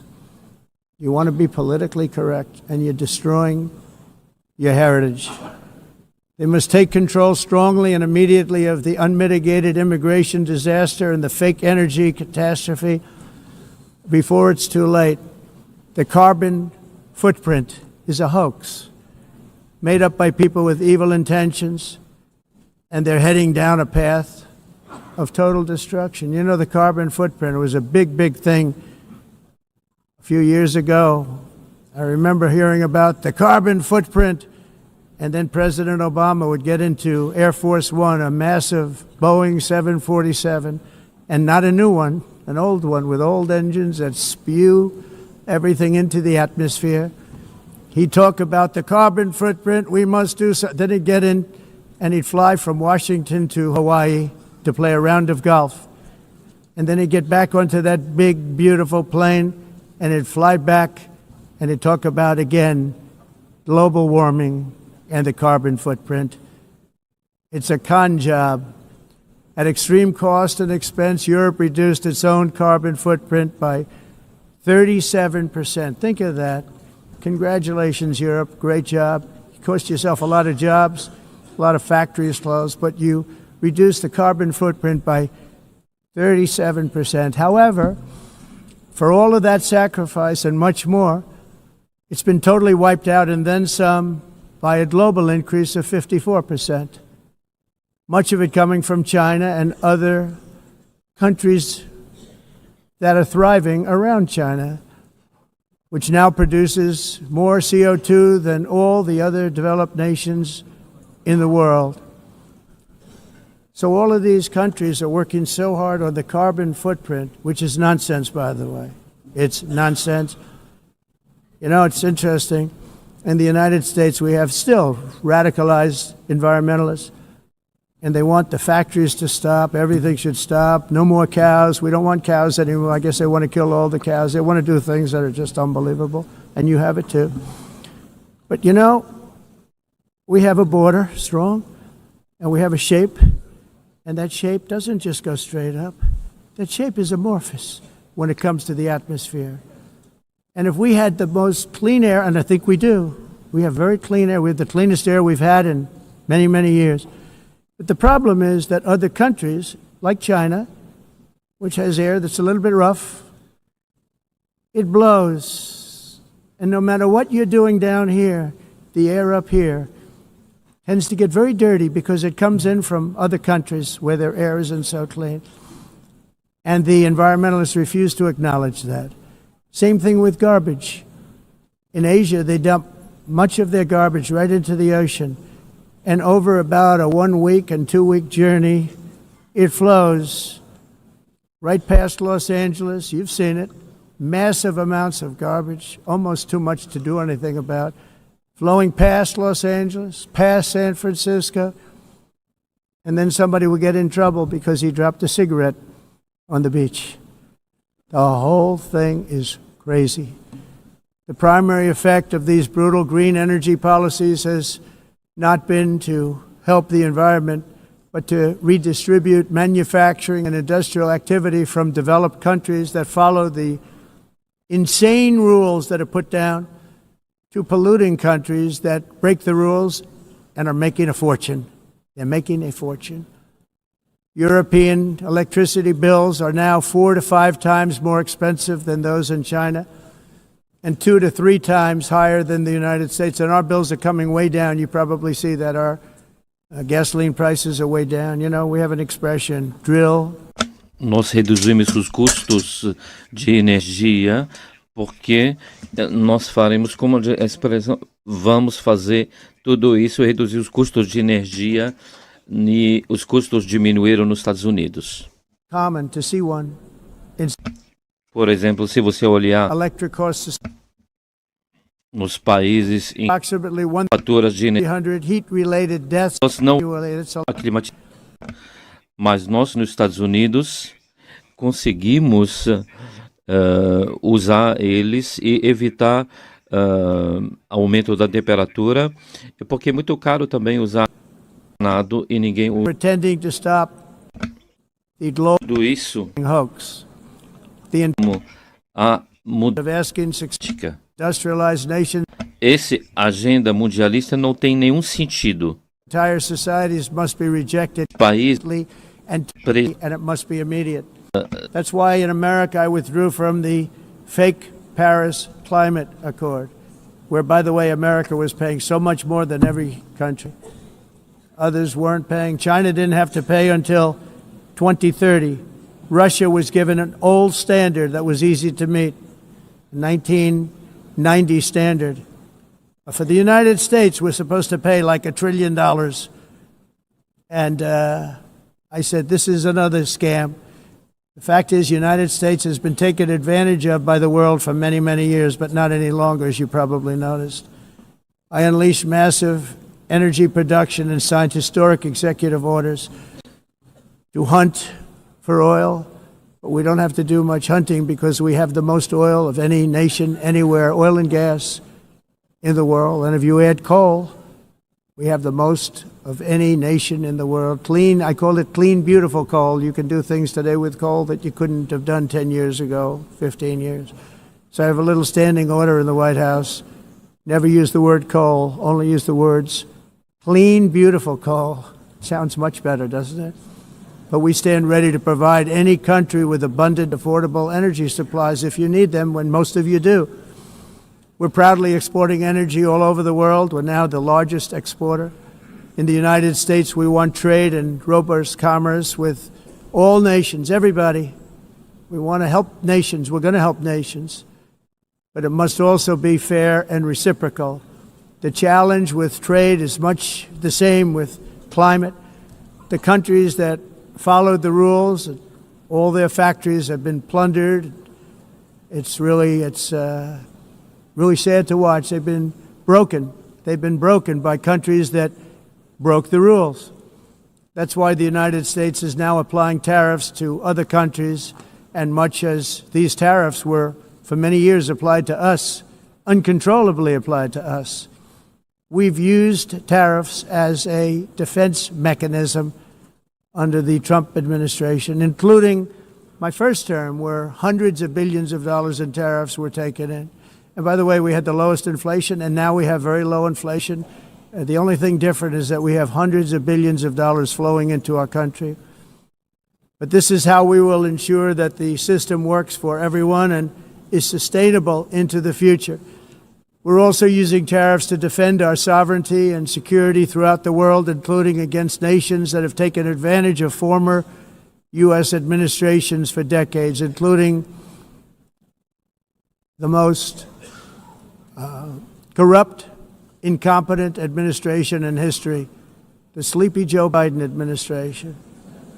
Brazil now faces major tariffs in response to its unprecedented efforts to interfere in the rights and freedoms of our American citizens and others, with censorship, repression, weaponization, judicial corruption, and targeting of political critics in the United States.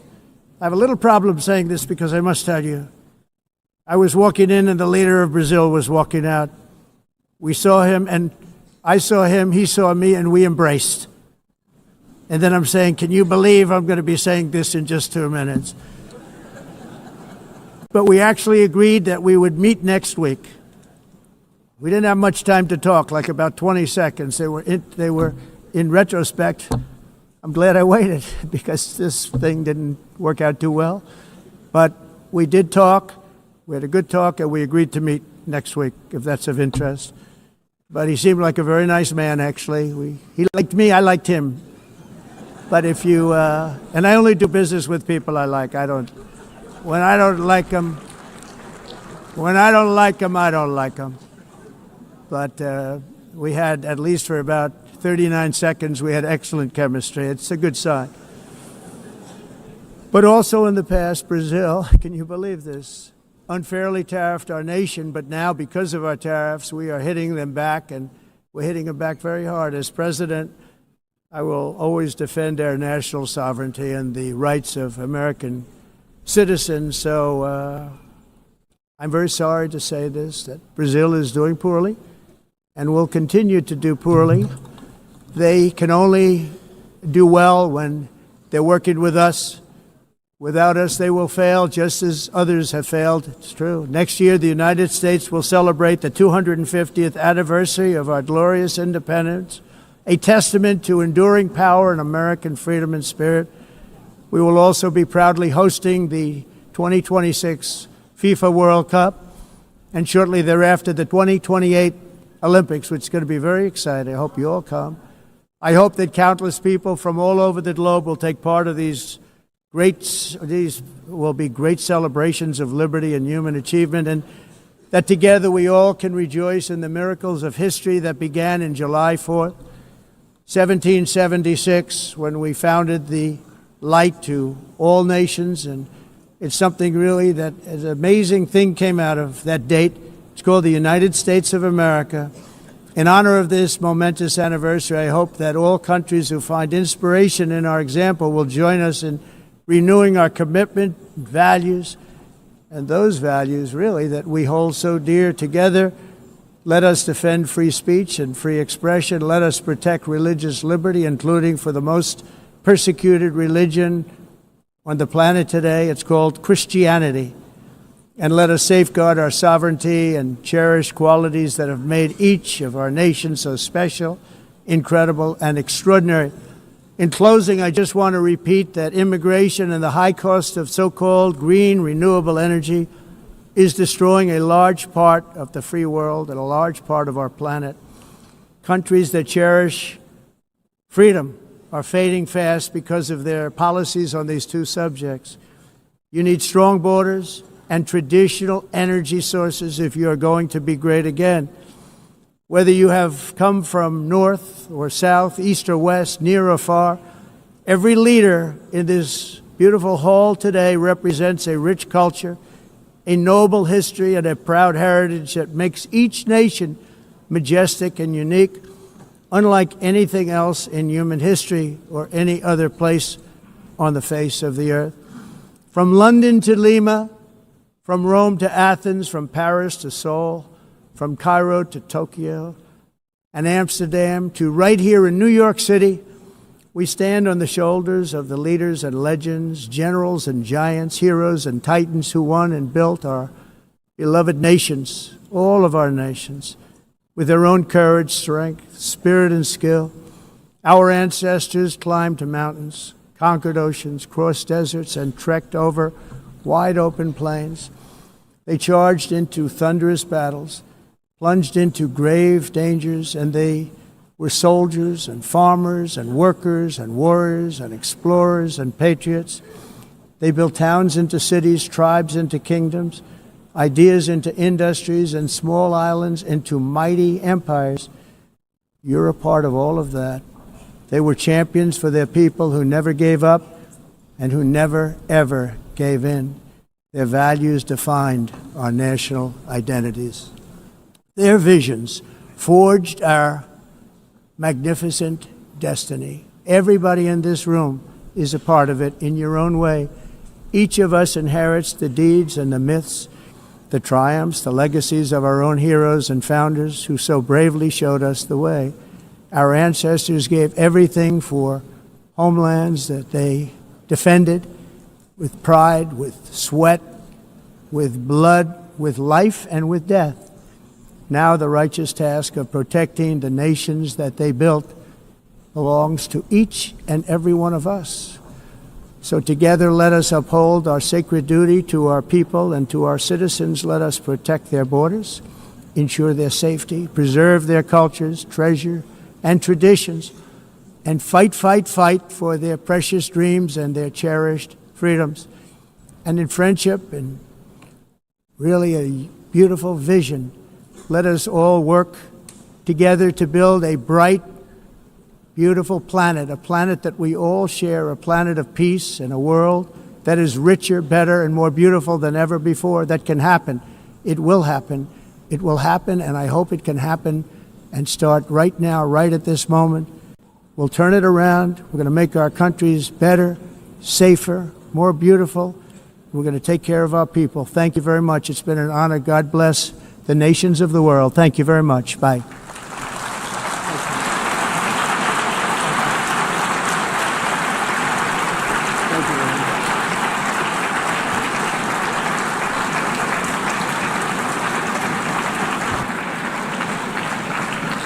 On behalf of the Assembly, I wish to thank the President of the United States,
Please be seated.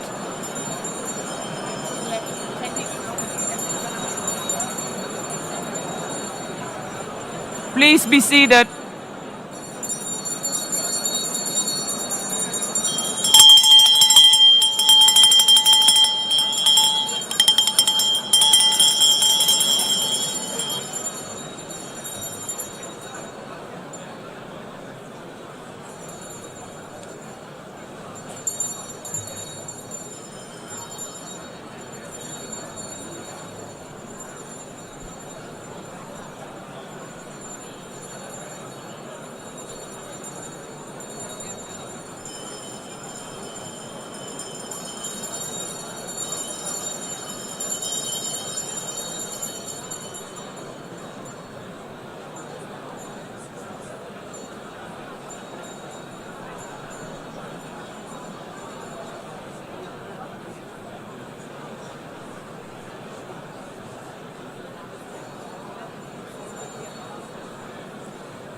Excellencies, could you please take your seats in due respect to the next speakers?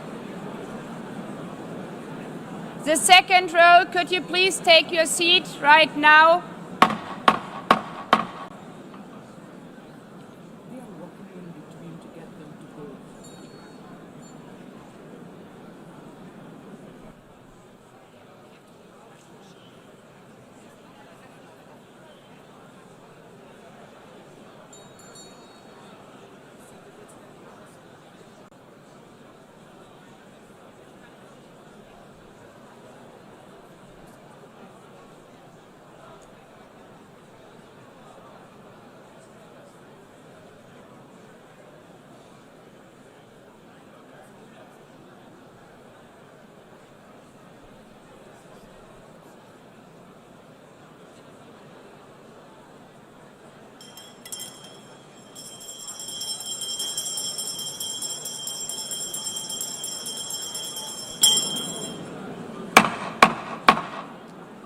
Please take a seat now.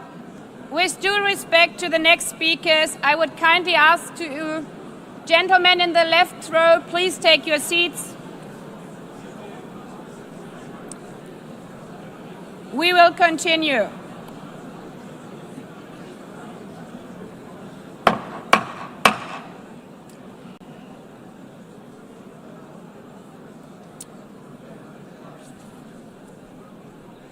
Excellencies, as we are receiving queries, I would like to assure you that don't worry, the UN teleprompters are working perfectly. And by this technical note, I would like to call on the next speaker. The Assembly will hear an address by His Excellency Prabowo Subianto, President of the Republic of Indonesia. I request protocol to escort His Excellency and invite him to address the Assembly.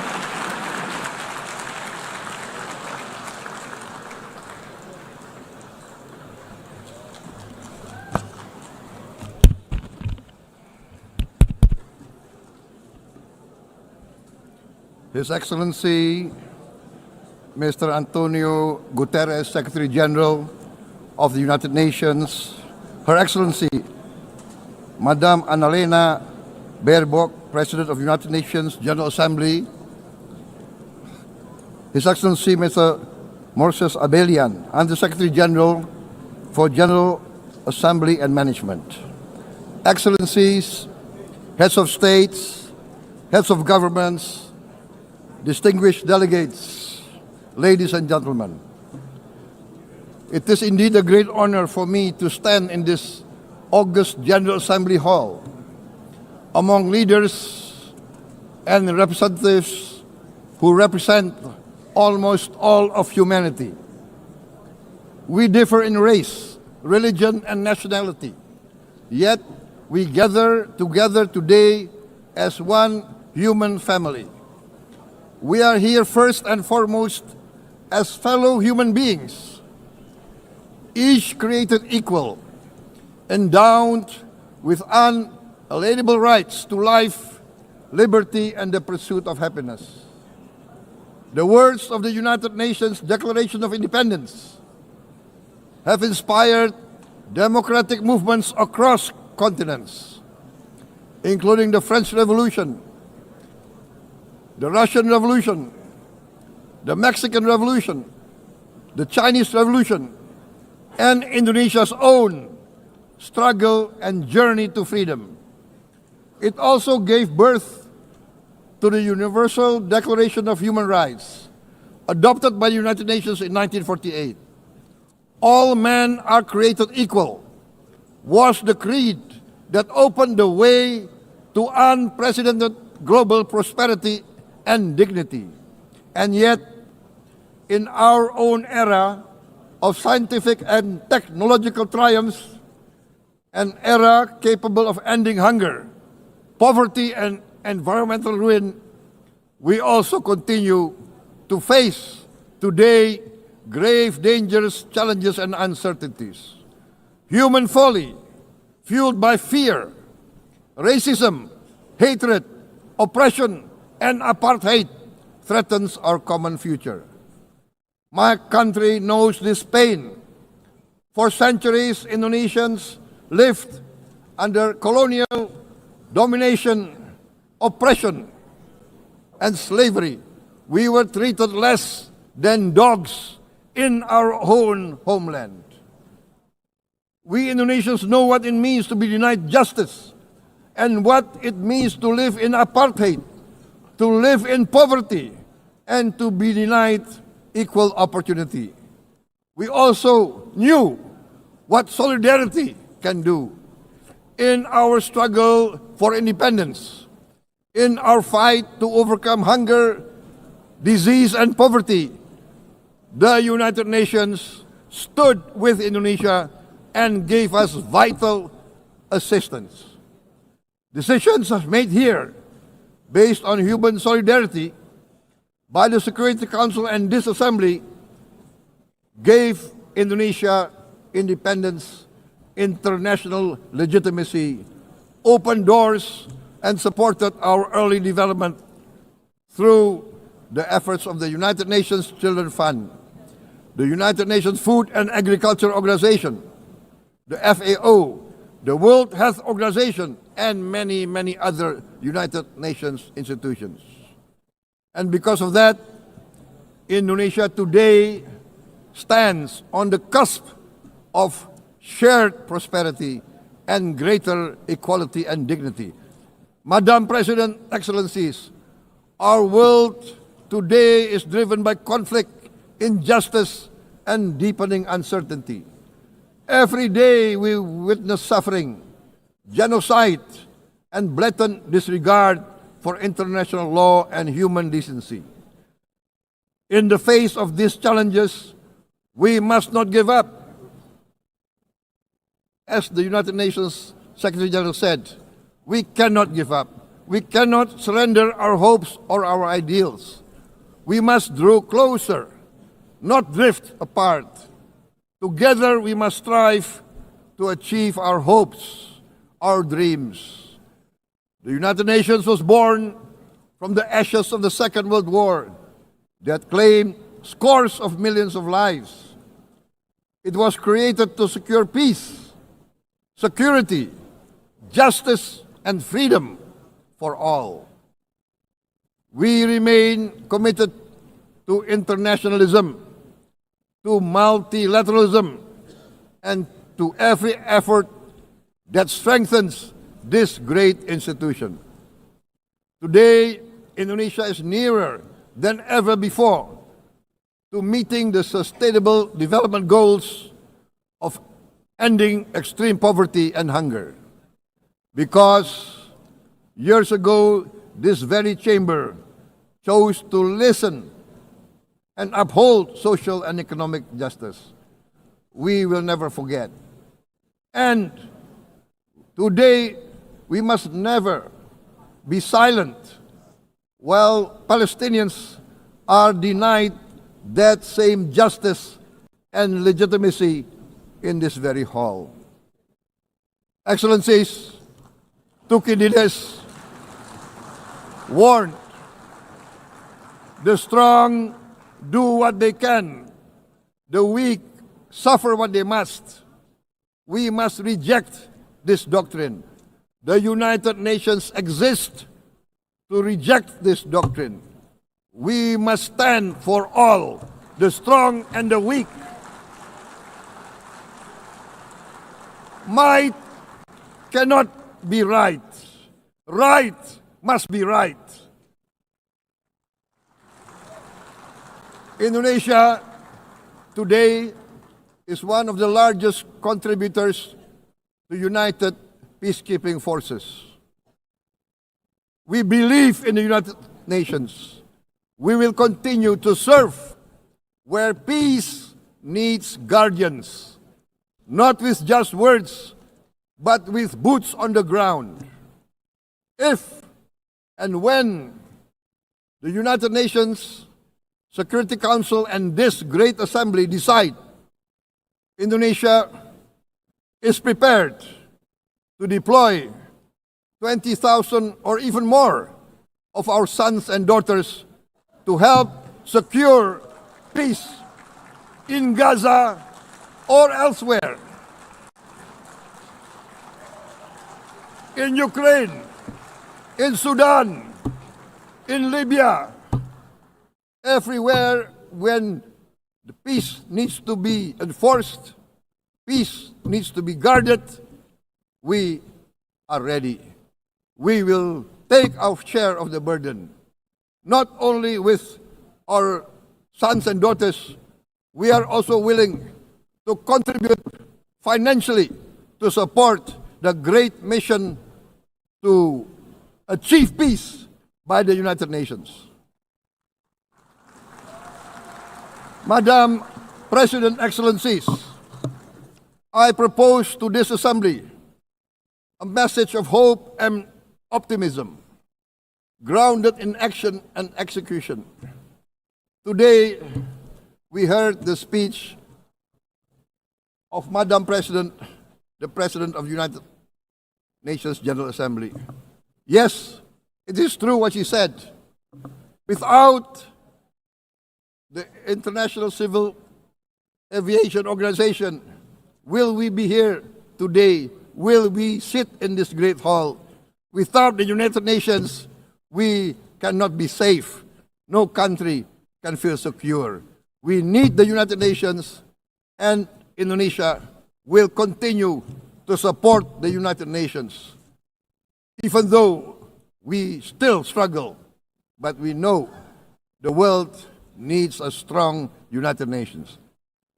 The world's population is growing. Our planet is under strain. Food, energy, and water insecurity haunt many nations. We choose to answer these challenges directly at home and to help abroad wherever we can. This year, Indonesia recorded the highest rice production and grain reserves in our history. We are now self-sufficient in rice, and we are starting now to export rice to other nations in need, including providing rice for Palestine. We are building resilient food supply chains, strengthening farmer productivity, investing in climate-smart agriculture to ensure food security for our children and for the children of the world. We are confident in a few years' time, Indonesia will be the granary of the world.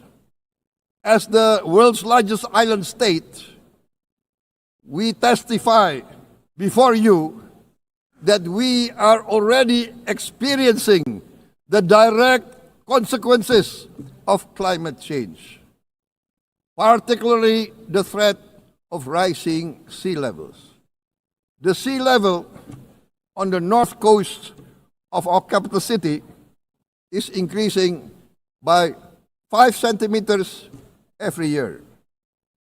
Can you imagine in 10 years? Can you imagine in 20 years? For this, we are forced to build a giant seawall, 480 kilometers in length. It will take us maybe 20 years, but we have no choice. We have to start now. Therefore, we choose to confront climate change, not by slogans, but by immediate steps. We are committed to meeting our 2015 Paris Agreement obligations. We aim to achieve net zero emission by 2060, and we are very confident we can achieve net zero emission much earlier.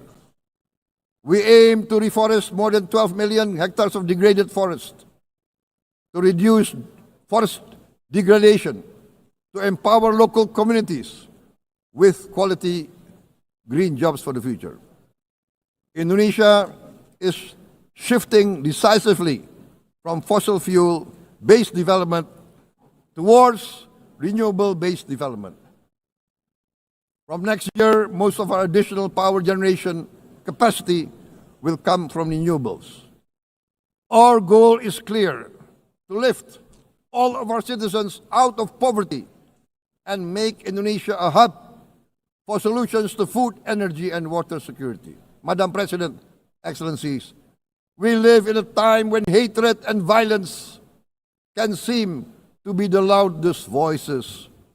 But beneath this loud noise lies a quieter truth, that every person longs to be safe, to be respected, to be loved, and to leave a better world to their children. Our children are watching. They are learning leadership not from textbook, but from our choices. Today, still, a catastrophic situation in Gaza is unfolding before our eyes.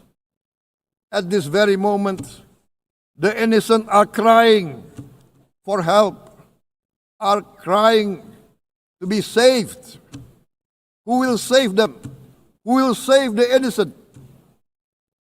Who will save the old and women? Millions are facing danger at this very moment. As we sit here, they are facing trauma. They are facing irreparable damage to their bodies. They are dying of starvation. Can we remain silent?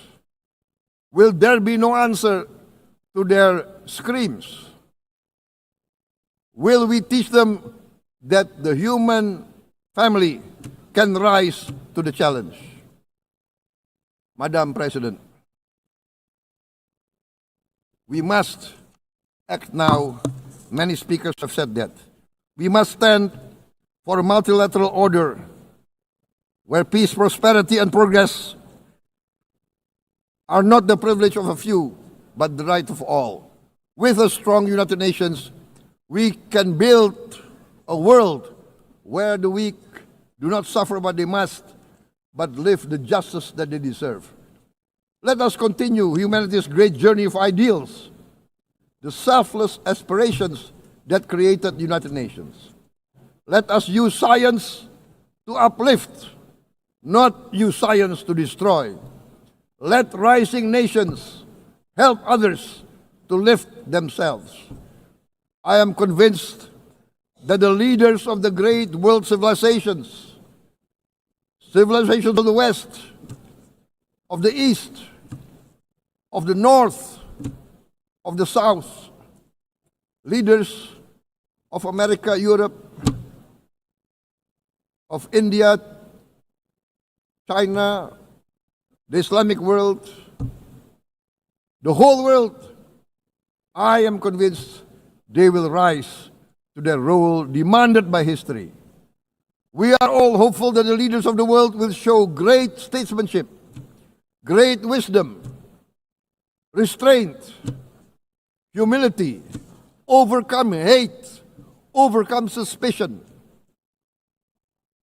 Madam President, distinguished delegates, we are greatly heartened by the events of the last few days, where significant leading countries of the world have chosen to side with history, to choose the right side of history, the path of the moral high ground, the path of rectitude, the path of justice, the path of humanity, to shun hatred, to overcome suspicion, and to avoid the use of violence. The use of violence will beget violence. No one country can bully the whole community of the human family.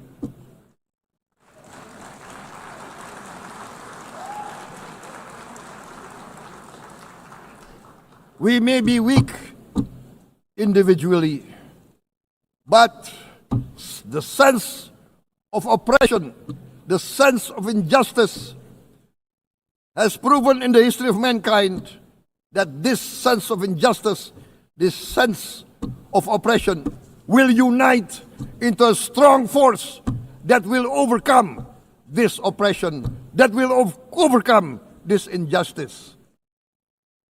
To close, I would like to reiterate again Indonesia's complete support for the two-state solution in Palestine. We must have an independent Palestine, but we must also recognize, we must also respect, and we must also guarantee the safety and security of Israel. Only then we can have real peace, and no longer hate and no longer suspicion. The only solution is this two-state solution. Two descendants of Abraham must live in reconciliation, peace, and harmony. Arabs, Jews, Muslims, Christians, Hindus, Buddhists, all religions, we must live as one human family. Indonesia is committed to being part of making this vision a reality. Is this a dream? Maybe, but this is the beautiful dream that we must work together towards. Let us work towards this noble goal. Let us continue humanity's journey of hope, a journey started by our forefathers, a journey that we must complete. Thank you. Wassalamualaikum warahmatullahi wabarakatuh.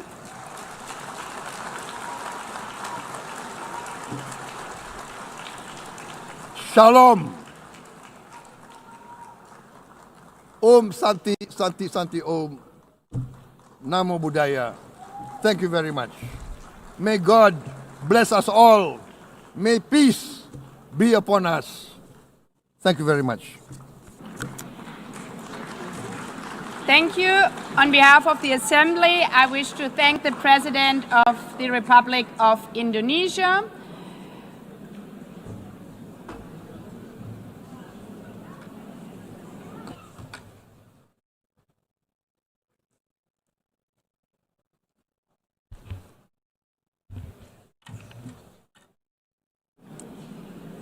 The Assembly will hear an address by His Excellency Recep Tayyip Erdogan, President of the Republic of Turkey. I request protocol to escort His Excellency and invite him to address the Assembly.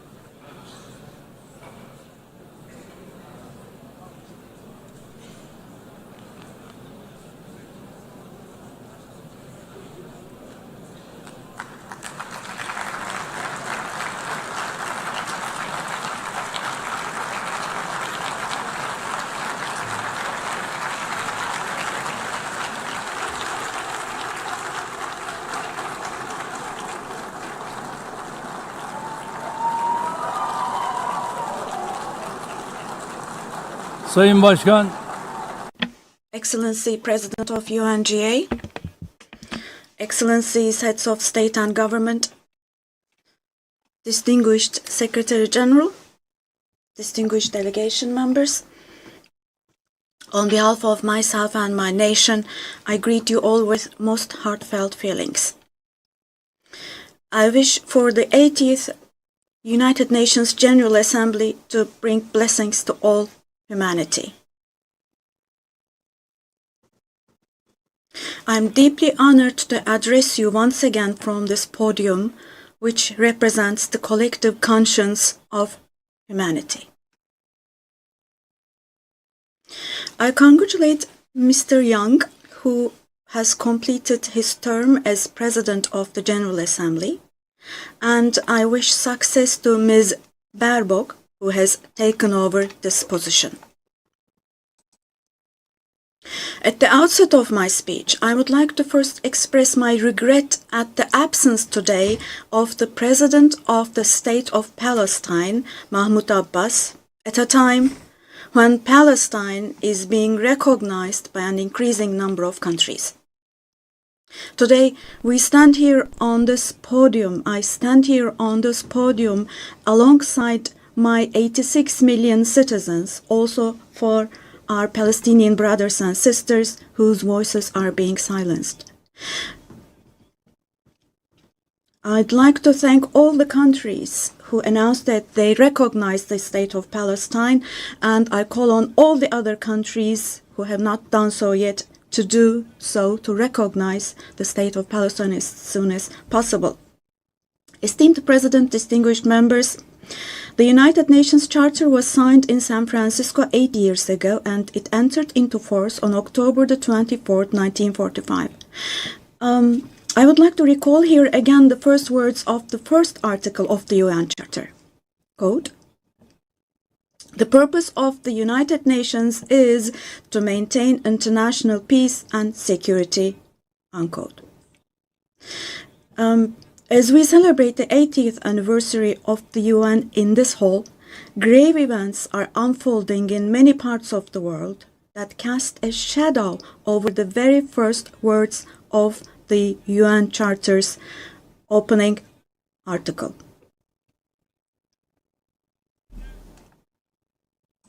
Particularly in Gaza, right before our very eyes, genocide has been going on for over 700 days now. Even as we gather here, as we speak now, Israel is currently massacring civilians in Gaza. The number of civilian casualties in Gaza has surpassed 65,000. Unfortunately, the number of people who are still trapped under the rubble is not yet known, and more than 20,000 of those who died were children. For the last 23 months, a child has been murdered by Israel in Gaza every hour. Yes, every hour. These are not just figures, dear friends. All of these, each one of these is a person, a human being, innocent people. People are now being killed not with weapons, but with the weapon of starvation.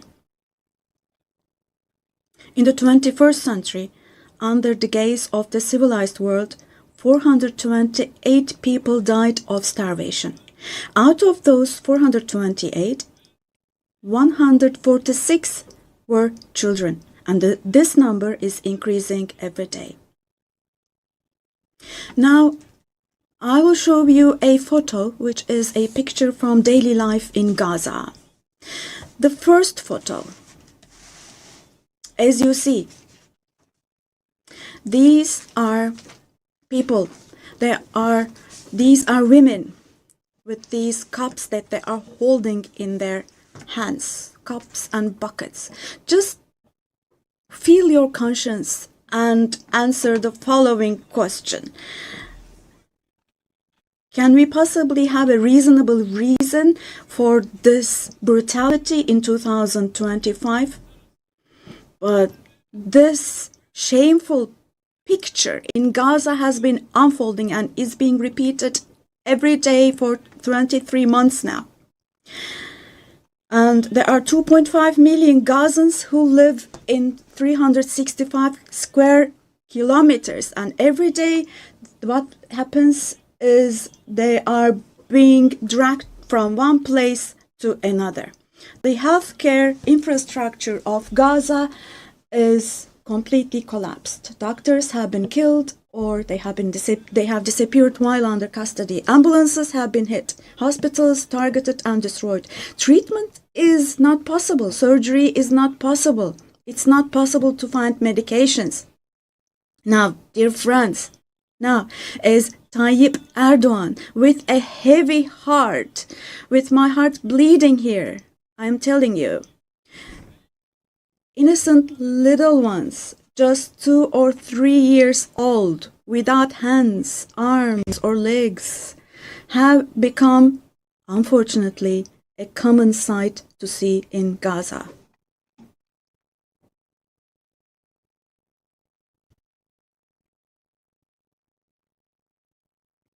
This one, What kind of a human conscience can possibly bear this? Possibly. How can one stay silent vis-à-vis this?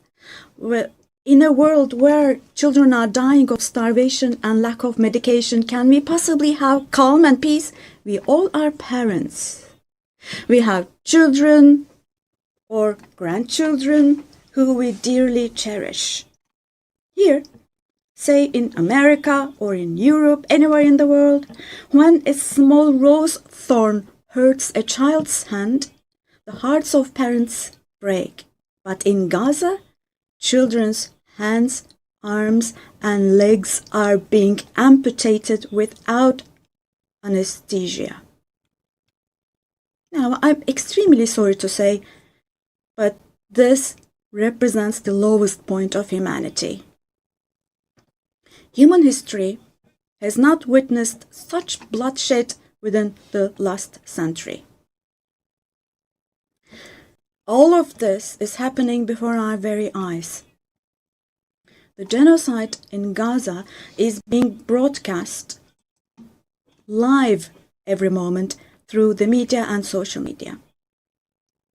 So far, Israel has deliberately killed 250 journalists working in national and international media in Gaza.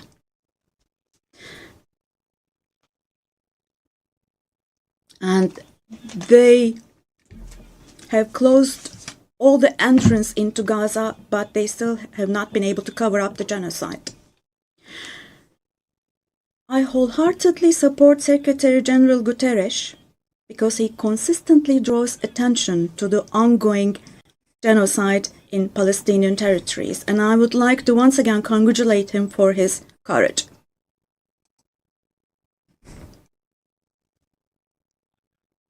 But the United Nations has not even been able to protect its own personnel in Gaza, unfortunately. In Gaza, 500 people rushing to help others have been killed. Out of those 500, 326 were UN staff members. Esteemed President, distinguished members, now, genocide, like the Holocaust, is a shameful concept which refers to the mass extermination of people. It's a barbaric concept. But today, it's not only people who are being killed in Gaza, mind you. Animals are being targeted and killed in Gaza. In Gaza, agricultural land, gardens, trees, grass, century-old olive trees are being destroyed. In Gaza, water supplies are being destroyed and polluted. Buildings, homes, libraries, hospitals, schools, mosques, churches, and historical structures in Gaza are being deliberately destroyed. The soil of Gaza is being rendered useless for humans, for animals, and for plants. So, now let me show you yet another photo. And let me ask you here, look at this photo. What could this photo here possibly have to do with security concerns? This is being against life, don't you think? Let me state this openly from this podium. There is no war in Gaza. We cannot possibly talk about the presence of two sides in Gaza. Because in Gaza, on one side... Download Tribun X sekarang. Menghadirkan lokal menjadi Indonesia.